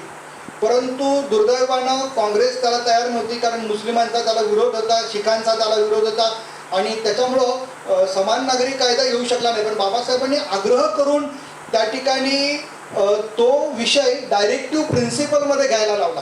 आपल्याला माहिती आहे की संविधानाचे जे वेगवेगळी कलमं आहेत त्याचे दोन भाग आहेत. एक तर फंडामेंटल राईट्स आहेत आणि त्याचा पुढचा भाग डायरेक्टिव्ह प्रिन्सिपल आहे. आज ह्या गोष्टी आम्ही आता मान्य करू शकत नाही परंतु आम्ही पुढच्या राज्यांना त्या मान्य करण्यासाठी ही मार्गदर्शक तत्त्व देतो. अशा दृष्टीने ती मार्गदर्शक तत्त्व ती बाबासाहेबांनी लिहिलेली आहेत. त्या मार्गदर्शक तत्त्वामध्ये त्यांनी समान नागरी कायद्याला तिथे दिलेलं आहे. बाबासाहेब खूप मोठे समान नागरी कायद्याचे समर्थक होते आणि त्यांनी त्याच्यावरती अनेक भाषणं पण केली आहेत संविधान सभेमध्ये समान नागरी कायद्याच्या समर्थनाची. दुसरं आपल्याला माहिती की गोवंश की त्यावेळेला हिंदू समाजाचं खूप होतं की बाबा गोवंशचा नाश केला नाही पाहिजे, गोहत्येला बंदी केली पाहिजे म्हणून कलम आलं पाहिजे कॉन्स्टिट्यूशनमध्ये अशी मागणी होती. बाबासाहेबांनी त्याचं समर्थन केलं. फक्त ते समर्थन करताना काय म्हणतात की केवळ गाय ही हिंदू धर्माला प्रिय आहे म्हणून ती वाचवली पाहिजे असं माझं बिलकुल मत नाही. ते काय म्हणतात की भारत हा कृषीप्रधान देश आहे, ह्याची अर्थव्यवस्था जर गोवंश टिकला तरच चांगली राहणार आहे. त्याच्यामुळं जी काही वैज्ञानिक दृष्टीने किंवा व्यावहारिक दृष्टीने ज्या काही भूमिका आहेत त्या दृष्टीने गोवंशाचं रक्षण झालं पाहिजे अशी आग्रही भूमिका बाबासाहेबांनी त्याच्यामध्ये संविधान सभेमध्ये ठेवली. त्याच्यामुळं हा पण विषय डायरेक्टिव्ह प्रिन्सिपलमध्ये डॉक्टर बाबासाहेब आंबेडकरांमुळे आला. एकूण कलम नंबर 48 जे डायरेक्टिव्ह प्रिन्सिपल्समध्ये आहे की गोवंशाचे संरक्षण करण्याचा कायदा झाला पाहिजे ते बाबासाहेबांमुळे आलेले आपण लक्षात घेतलं पाहिजे. त्याच्यानंतर एक मजबूत केंद्र सरकार असलं पाहिजे ही बाबासाहेबांची खूप मोठी भूमिका होती. हा विषय तर आपण सगळ्यांनी समजून घेतला पाहिजे, इतरांना पण सांगायला पाहिजे. आपल्याकडे संघराज्य पद्धत आहे म्हणजे केंद्र सरकार असेल त्याच्या खालोखाल राज्य सरकार असेल आणि मग कोणाला किती अधिकार ह्या अधिकारांचं वाटप डॉक्टर बाबासाहेब आंबेडकरांनी संविधानामध्ये केलं. आणि मग जी काही काँग्रेसची मंडळी होती ती त्या संविधान सभेमध्ये भांडायला लागली की राज्यांना जास्त अधिकार पाहिजे, केंद्र सरकारला कमीत कमी अधिकार पाहिजे. ते काय म्हणायचे की जेव्हा ब्रिटिश राज्य चालवायचे त्यांचे ब्रिटिश प्रांत होते त्यावेळेला ते छोटे छोटे प्रांतांना कमी अधिकार होते त्यामुळे ते सगळे प्रांत ब्रिटिशच्या केंद्र सरकारशी भांडायचे की आम्हाला जास्त अधिकार पाहिजे, तुमची पोलीस आमच्यावरती दडपशाही करतात. त्याच्यामुळं ते भारत स्वतंत्र झाल्यानंतर संविधान सभेमध्ये भांडायला लागले की काँग्रेसनी कायम राज्यांना जास्त अधिकार मिळाले पाहिजे ह्याचा पक्ष घेतलेला आहे आणि आता पण स्वतंत्र झाल्यानंतर केंद्राला अजून जास्त का अधिकार देतो असा ते प्रश्न उपस्थित करायला लागले. आणि ह्याच्यामध्ये काँग्रेसचे मोठे मोठे नेते होते म्हणजे पंडित नेहरू पण त्याचे समर्थक होते. बाबासाहेबांनी अत्यंत उद्वत्तपूर्ण भाषण या विषयावरती केलेलं आहे आणि त्यांचं असं म्हणणं आहे की जे म्हणतात की राज्यांना जास्त अधिकार पाहिजे ते आपल्या भारताला ओळखत नाहीत. भारतामध्ये इतकी विविधता आहे, तुम्ही आज जर राज्यांना जास्त अधिकार दिले तर ती राज्य तुमच्यापासून तुटल्याशिवाय राहणार नाही. त्यांनी उदाहरण दिलं. ते काय म्हणतात की भारत अखंड होता त्यावेळेला सिंध, पंजाब आणि बंगाल हे 3 प्रांत तुमच्यापासून कशामुळे तुटले तर त्या ठिकाणी दुसरा धर्माच्या लोकांचं तिथं मेजॉरिटी आली. तुम्ही 1946च्या निवडणुका बघा. आता 1946च्या निवडणुकामध्ये ह्या प्रांतामध्ये मुस्लिम लीगची सरकार आल्यामुळे ती राज्य आपल्या देशापासून तुटली. तर अशीच जर तुमच्या कुठल्या राज्यामध्ये मुस्लिम पॉप्युलेशन वाढलं, केरळमध्ये असेल किंवा काश्मीरमध्ये असेल, आणि ते त्यांच्यापासून विभक्त झालं, त्यांना अधिकार दिले, तर कसं होईल? हे सगळे मुद्दे बाबासाहेबांनी त्यांच्या संविधान सभेमध्ये मांडले आणि त्याच्यानंतर काँग्रेसच्या लोकांचं मत बदली व्हायला लागलं. मुस्लिम लीगचे जे सदस्य होते ते राज्यांना जास्त अधिकार मिळण्याच्या मागणीसाठी आग्रह करत होते. बाबासाहेबांनी त्या मुस्लिम लीगच्या सदस्यांना असं दटावून सांगितलं की तुम्ही जसं पंजाब, सिंध, बंगाल आमच्यापासून तोडला, तसा तुम्हाला शिल्लक राहिलेल्या भारताचे पण तुकडे करायचे, म्हणून तुम्हाला राज्यांना जास्त अधिकार पाहिजे का? इतक्या स्पष्ट शब्दामध्ये बाबासाहेबांनी मुस्लिम लीगच्या संसदांना पण संविधान सभेमध्ये झापलेलं आहे. आणि त्याच्यातून त्यांनी सगळ्या काँग्रेसच्या लोकांचं एकमत करण्यावरती त्यांना यशस्वी झाले. आणि त्याच्यातून आपल्याला माहिती आहे की संविधानाची अनुसूची 7 आहे. त्या अनुसूची 7मध्ये केंद्र सरकारला किती अधिकार, राज्य सरकारला किती अधिकार आणि दोघांना मिळून समवर्ती किती अधिकार यांची लिस्ट आहे. त्याच्यामध्ये बाबासाहेबांनी देशाचे प्रमुख 97 अधिकार केंद्र सरकारला दिले आणि 66 जे दुय्यम दर्जाचे अधिकार आहे ते राज्य सरकारला दिले आणि काही दुय्यम दर्जाचे अधिकार 47 अधिकार हे दोघांना कॉमन ठेवले. या राज्यांच्या जी वाटणी आहे केंद्र सरकार आणि राज्य सरकार यांच्या अधिकाराची, आज विचार करा, जे आदर्शवादी काँग्रेस नेते होते त्यांच्या म्हणण्याप्रमाणे राज्यांना जर जास्त अधिकार दिले असते तर आज केरळ आपल्यापासून तुटला असता, भाषेच्या आधारावरती तमिळनाडू तुटला असता किंवा मुस्लिम ह्या विषयावरती काश्मीर तुटला असता, आसाममध्ये असे संघर्ष झाले. हे राज्य आपल्यापासून आज टिकून का आहेत? कारण आपलं केंद्र सरकार मजबूत करण्यासाठी बाबासाहेब आंबेडकर त्या संविधान सभेमध्ये झटले, त्याच्यामुळे ही मजबूत आहे. एक प्रचंड राष्ट्रवादी विचार आहे. आपण जर बघितलं, बाबासाहेबांच्या जीवनाचा जर लसावी काढायचा विचार केला तर तो केवळ आणि केवळ राष्ट्रवाद येतो आणि प्रखर राष्ट्रवाद येतो, हे आपण समजून घेतलं पाहिजे. एक त्यांचं शेवटचं जे भाषण आहे संविधान सभेतलं, त्यांनी आपल्याकडून काय अपेक्षा केली आहे एवढं बोलून मी माझं भाषण थांबवतो. 25 नोव्हेंबर 1949ला त्यांनी संविधान सभेमध्ये भाषण केलं आणि त्या भाषणामध्ये ते कळकळीने सगळ्यांना सांगतात. ते कळकळीने काय सांगतायत? माझे मन देशाच्या भवितव्याबाबत इतके चिंताग्रस्त आहे की त्या संबंधातील माझी मते व्यक्त करण्यासाठी या प्रसंगाचा मी उपयोग करावा असे मला वाटते. 26 जानेवारी 1950ला भारत एक स्वतंत्र राष्ट्र होईल, त्याच्या स्वातंत्र्याचे काय होईल हा प्रश्न विचारता येते संविधान सभेतल्या सगळ्या सदस्यांना. तो आपले स्वातंत्र्य अबाधित ठेवील का पुन्हा गमावून बसेल, हा विचार माझ्या मनात प्रथम उभा राहतो. असे नाही की भारत यापूर्वी कधीही स्वतंत्र नव्हता. मुद्दा हा आहे की त्याने असलेले स्वातंत्र्य एकदा गमावले आहे, तो पुन्हा दुसऱ्यांदा ते गमावील का? भवितव्याबाबतचा हाच विचार मला सर्वाधिक चिंताग्रस्त करतो. भूतकाळात भारताने केवळ आपले स्वातंत्र्य गमावले असे नव्हे, तर ते देशातील काही लोकांच्या बेईमानी आणि विश्वासघातामुळे गमावले गेले, ही वास्तविकता मला अधिक अस्वस्थ करते. अशा प्रकारचं त्यांचं आहे. आणि मग त्याच्यावरती उपाय म्हणून ते त्याच भाषणामध्ये असं म्हणतात की लोकांनी आपले स्वातंत्र्य कितीही मोठा माणूस असला तरी त्याच्या चरणी अर्पण करता कामा नये. राजकारणात भक्ती, व्यक्तिपूजा याच्यापासून दूर राहिले पाहिजे. दुसरं ते म्हणतात, आपल्या सामाजिक व आर्थिक उद्दिष्टांच्या पूर्ततेसाठी आपण कायम संवैधानिक मार्गाचाच कास धरली पाहिजे. म्हणजे रस्त्यावरती दगड घेऊन गाड्या फोडणं, ट्रेन फोडणं हे करणं आपल्याला आता शोभा देत नाही. आता आपण तुम्ही कोणाची डोकी फोडणार, यापासून दूर राहिले पाहिजे. सनदशीर मार्गाचाच वापर करून आपले प्रश्न सोडवले पाहिजे. कारण आता हे राज्य तुम्ही चालवताय आणि त्याच्यामुळे तुम्हाला ते फोडायचा अधिकार नाही. तुम्हाला जर बदली करायचं असेल तर सरकार बदली करा आणि त्याच्यामध्ये काही करा, पण रस्त्यावर उतरून दगड घेऊ नका.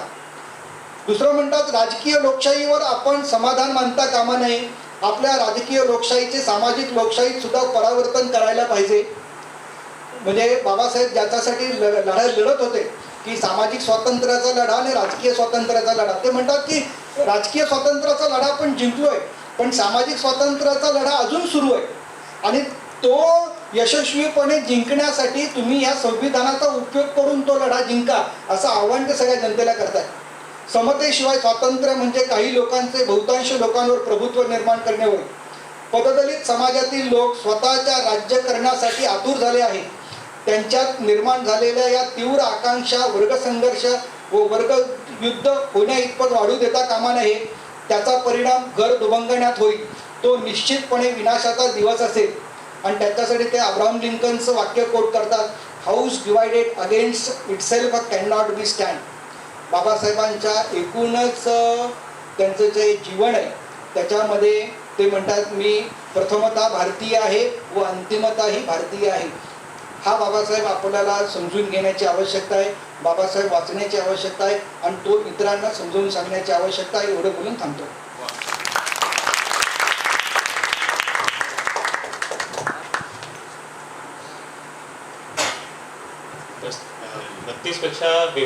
बत्तीसपेक्षा जास्त पदव्या प्राप्त केलेले बाबासाहेब आंबेडकर, त्यात सुद्धा जास्त बहुतांश पदव्या या विदेशातून आल्या आहेत.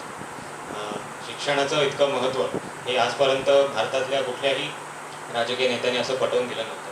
त्यामुळे खऱ्या अर्थाने बाबासाहेब आंबेडकर हे आपल्यासाठी एक युथ आयकॉन आहेत. आज तुम्ही आम्हाला डॉक्टर बाबासाहेबांचं एक लार्जर दॅन लाईफ आणि सर्वार्थानं लार्जर दॅन लाईफ जी त्यांची भूमिका आहे ती सिद्ध केली, त्यासाठी आम्ही तुमचे खूप आभार मानतो. आता आपण थोडक्यात कोणाला काही प्रश्न असतील तर ते प्रश्नोत्तरांचं session. So my first question is की डॉक्टर बाबासाहेब आंबेडकर आणि गोळवळकर गुरुजी यांची प्रत्यक्ष भेट झाली नाही, पण बाबासाहेबांना संघाचं कामाबद्दल विशेषतः गोळवळकर गुरुजींबद्दल काही प्रमाणात आदर किंवा आत्मीयता होती असे काही लोक सांगतात. हे कितपत खरं आहे? बाबासाहेबांची गोळवळकर गुरुजीच काही तर केशव हेडगेवारांबरोबर भेट झालेली आहे.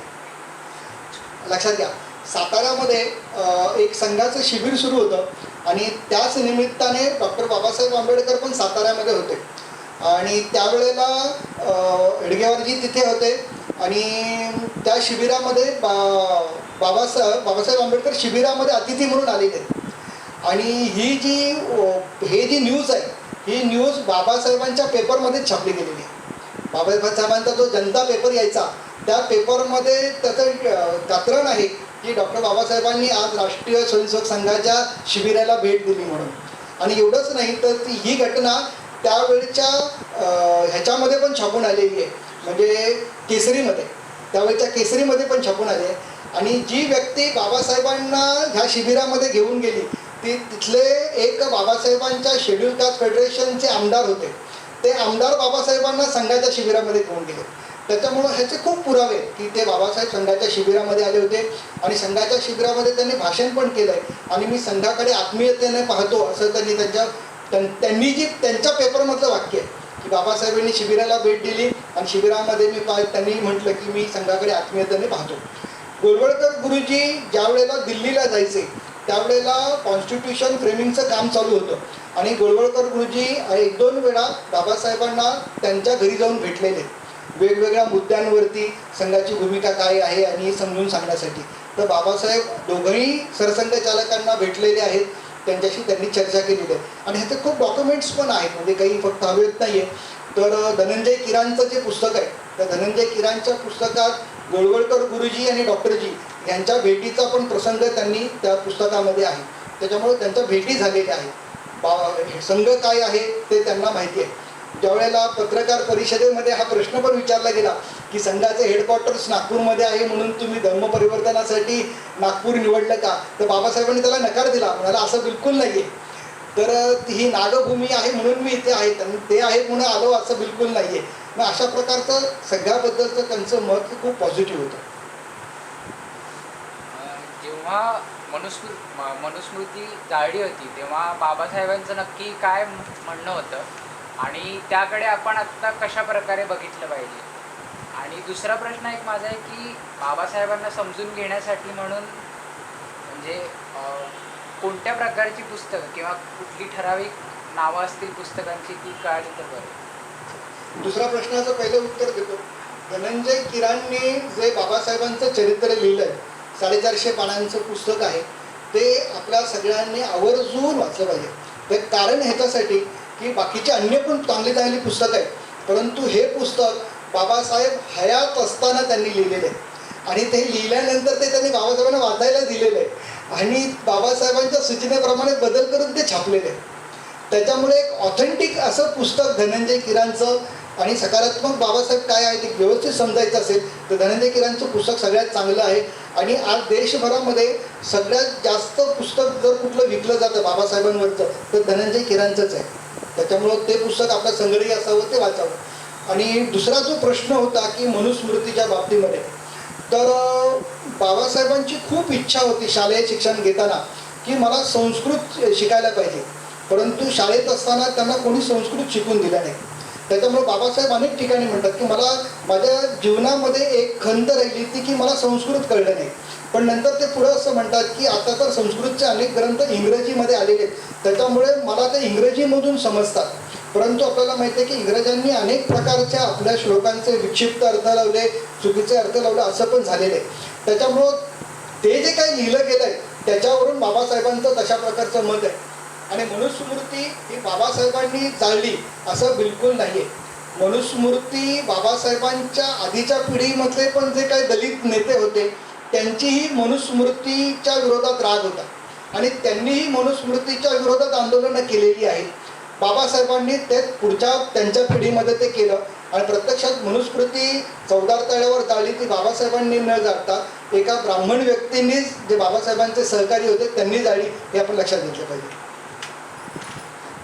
विचारायचं होतं, मगाशी तुम्ही काळाराम मंदिराचा उल्लेख केला की त्याच्यानंतर त्यांनी 27-28 वर्षांनी त्यांचा धर्म बदलला की आणि त्यांना सुधारायची अपॉर्च्युनिटी दिली. तर या व्यतिरिक्त त्यांना काही ऑफर्स आल्या होत्या का धर्म बदलायचे वगैरे, की त्यांनी फक्त या 1-2 घटनांवरती निवडून त्यांचा धर्म बदलला? बाबासाहेबांनी घोषणा केल्यानंतर त्यांना अनेक लोकांनी त्यांना संधी पाहिली की बाबा ह्याच्यामध्ये संधी आहे, की एक मोठा वर्ग आमच्या धर्मामध्ये येईल. त्याच्यामुळं ख्रिश्चन मिशनरांनी त्यांच्याशी संपर्क केला, मुस्लिमांनी संपर्क केला आणि शिखांनी संपर्क केला की बाबासाहेबांनी आमच्या धर्मामध्ये यावं. परंतु इस्लामबद्दल बाबासाहेबांची मतं काय होती मी तुम्हाला आधीच सांगितले, त्यामुळे बाबासाहेब तिथे जाणार नव्हते. बाबासाहेब आपल्या देशावरती नितांत प्रेम असलेली व्यक्ती आहे आणि लालबाग परळसारख्या वस्तीमध्ये राहिलेली व्यक्ती आहे. हिंदुत्वाबद्दल, आपल्या धर्माबद्दल खूप चांगला अभिमान असणारी व्यक्ती आहे. त्यांच्या घरामध्ये एक पूर्णपणे आपल्या धर्माचं वातावरण होतं. म्हणजे त्यांची पत्नी तिच्या निधनापर्यंत दररोजचे उपवास करायचे. एवढंच काय, बाबासाहेबांचं जे राजगृह घर आहे त्या घराचं भूमिपूजन बाबासाहेबांनी वैदिक पद्धतीने केलं आहे. त्यांचं घराचं जे उद्घाटन केलं ते घरामध्ये पूजा करून केलेलं आहे. आणि त्या वहिनी जे आहेत रमाबाईंनी त्या घरामध्ये सत्यनारायणाची पूजा हळदी कुंकू घालून त्या घराचं उद्घाटन केलं आहे. मग अशा प्रकारची व्यक्ती आहे, तिला आपल्या धर्माबद्दल अभिमान आहे, देशाबद्दल अभिमान आहे. त्या रमाबाईंची एक शेवटची इच्छा राहिली कायम, ती की मला विठ्ठलाचं दर्शन घ्यायचं आहे पंढरपूरच्या. बाबासाहेब म्हणाले तुझी इच्छा आहे परंतु आपल्याला तिथे प्रवेश नाही, ही स्थिती त्याची होती. त्याच्यामुळं बाबासाहेबांनी, मी मगाशी सांगितलं की त्यांनी बौद्ध धर्म का स्वीकारला, तर त्याच्या मागं हेच कारण आहे की अशा कुठल्याही गोष्टीकडे बाबासाहेब जाणार नाहीत. त्यांचं स्पष्टपणे वाक्य आहे की या इतिहासाने मला या देशासाठी विध्वंसक म्हणून माझं नाव जाऊ नये म्हणून मी काळजी घेतलेली आहे, असं त्यांचं वाक्य आहे. त्याच्यातच आपण सगळं समजून घेतलं पाहिजे. एनिहिलेशन ऑफ कास्ट हा जो 100-200 ग्रंथ आहे त्याच्यामध्ये जातपात तोडक मंडळ यांना बोलवता हा सगळा इतिहास आपल्याला सगळ्याला माहिती आहे. परंतु शेवटी त्यातलं एक सारतत्व मला जे कळलं ते असं आहे की डॉक्टर आंबेडकरांचा असा आग्रह होता की तुम्ही धर्माचे जे ग्रंथ आहे ते नाकारा आणि धर्माचे ग्रंथ नाकारा ही गोष्ट यांना मान्य होती. अस्पृश्यता नको आहे हे ते पाळतच नव्हते जातपात तोडक पण धर्माचे ग्रंथ जे आहेत ते तुम्ही नाकारा असं सांगा, कारण तुमच्या हाडीमाशी ते धर्म आणि त्याचा मनुस्मृती हा त्यांचा भाग होता. माझं असं म्हणणं आहे कुठल्याही जगामध्ये कोणताही एखादे धर्मग्रंथ असतात ते असे एका पिढीत जात नाही. त्याबद्दलची भूमिका सावरकरांची अगदी स्पष्ट होती की जुन्या ग्रंथांचं स्थान हे फक्त वस्तू संग्रहालय आहे. आणि सावरकर आणि डॉक्टर आंबेडकर यांच्या ह्या विषयातल्या विचारामध्ये एक तर तानता होती, एकत्रित होती पण त्यांच्यामध्ये एक समन्वय नव्हता की आपण दोघांनी म्हणून हे लढालो. कारण त्यांचं कार्य आता इथे काही वेळ परत झालेलं आहे. सावरकरांचं कार्य एवढं मोठं रत्नागिरीत होतं की माधवराव बागलांसारख्या लोकांनी धर्मवीर भाऊराव शिंदेसारख्या लोकांनी सांगितलं की माझा जन्म तुम्हाला मिळालो, आयुष्य तुम्हाला मिळतो. तर त्यांच्यामध्ये एकत्र नेण्यामध्ये काही इगोज असावे आणि ते मनुष्य स्वभावामध्ये असू शकतात.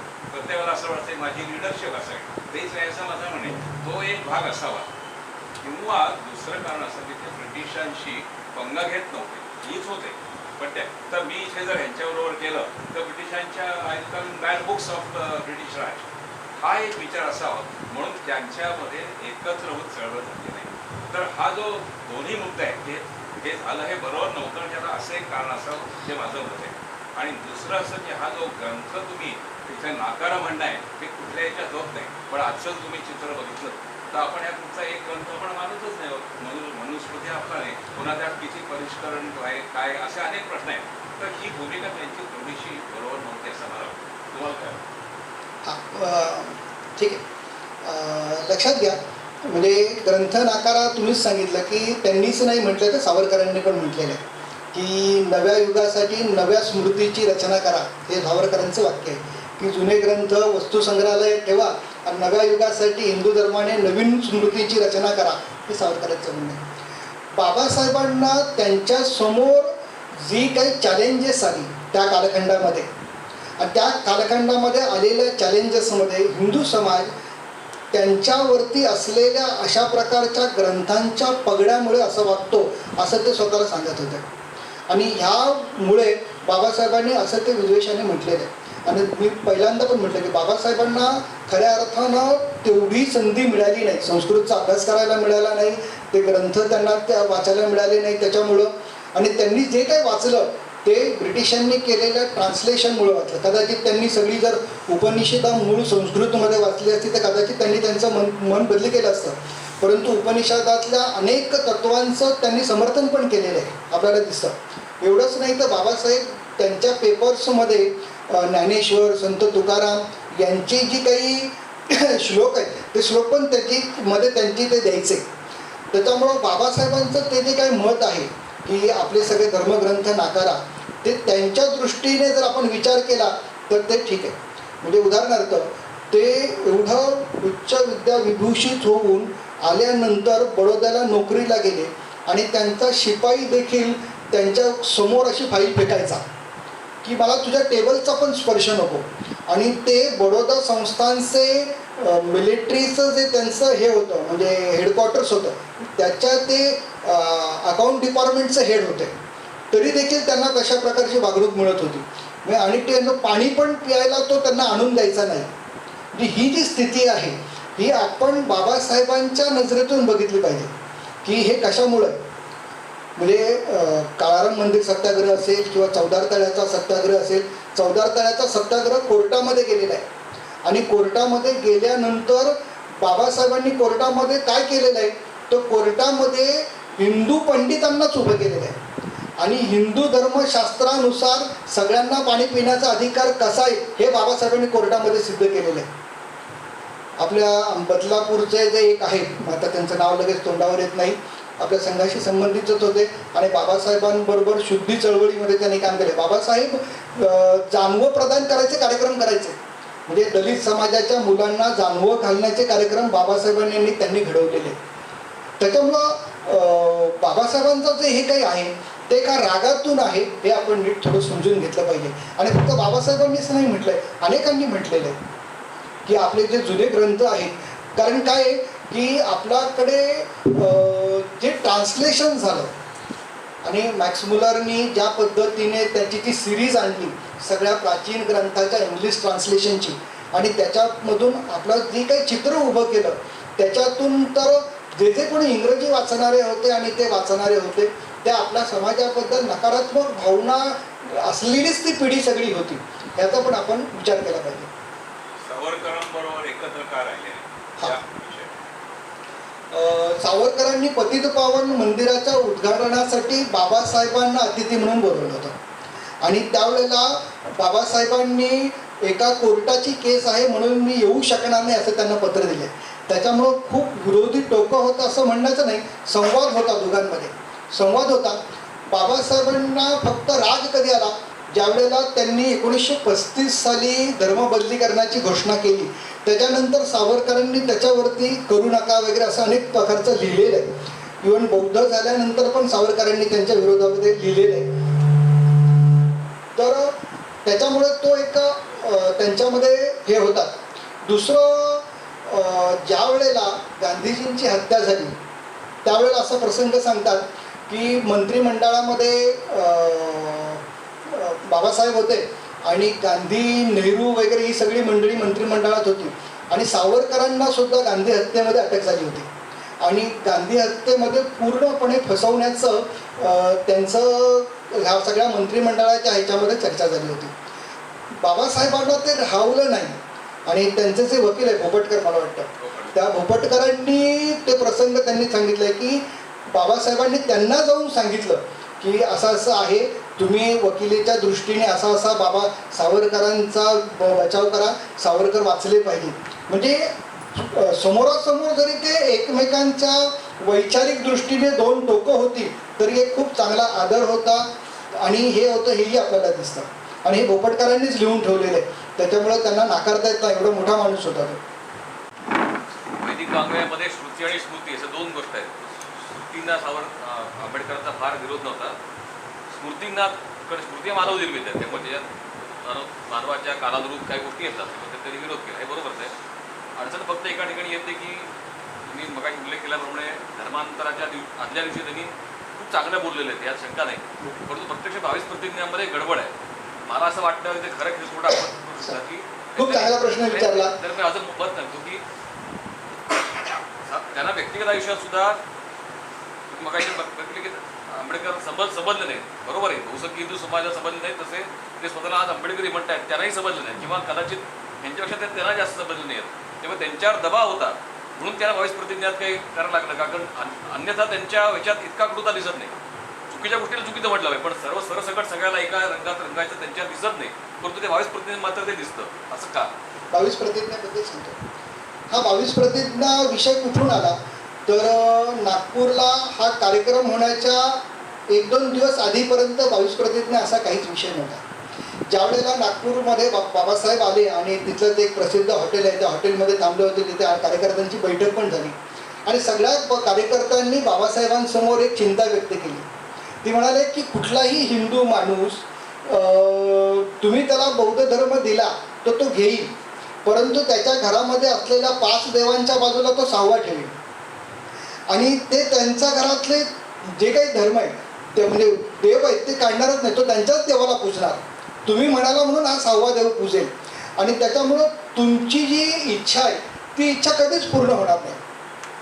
आणि हे खरंच आहे की कुठलाही माणूस सहजासहजी आपल्या घरातले देव काढत नाही आणि त्याच्यामुळं ह्या सगळ्या लोकांचा आग्रह होता की बाबासाहेब तुम्हाला सांगावं लागेल की रामाला मानू नका, कृष्णाला मानू नका, विष्णूला मानू नका, नाहीतर काय होणार, हे 5 तर राहतील, त्याच्याबरोबर बुद्ध पण येईल आणि मग तुम्ही जी काही प्रतिज्ञा केली आहे ती तशीच म्हणजे निष्फळ ठरेल. अशा प्रकारचं त्यांनी म्हटलं. बाबासाहेबांना ह्याला विरोध होता की नाही असं नाही करायला पाहिजे म्हणून, की आपण जे काही, कारण बाबासाहेब असं निगेटिव्ह विचार करणारे नव्हते, लक्षात घ्या. परंतु कार्यकर्त्यांच्या आग्रहामुळे त्यांना त्या 22 प्रतिज्ञा आल्या. त्या 22 प्रतिज्ञांमध्ये 5-6 प्रतिज्ञा अशा आहेत, बाकी सगळ्या दारू पिऊ नका किंवा ह्या अशा सगळ्या चांगल्या चोरी करू नका, अशा सगळ्या प्रतिज्ञा आहेत. त्याच्यामुळं ह्या प्रतिज्ञा जरी आल्या तरी तसं काही वाटण्याचं कारण नाही. नंतरचा एक प्रसंग असं सांगतात की बाबासाहेबांकडे कार्यकर्ता आला आणि बाबासाहेबांना सांगितलं, बाबासाहेब मी तर बौद्ध झालो परंतु माझ्या घरातले कोणी ऐकत नाही, ते दरवर्षी गणपती आणतात, मी काय करू? अरे बोला मी काही एवढा कर्मठ नाही, तू आण घरी गणपती. हा प्रसंग बाबासाहेबांच्या चरित्रामध्येच एक आलेला आहे. तर अशा प्रकारे हे पण आपण थोडंसं समजून घेतलं पाहिजे.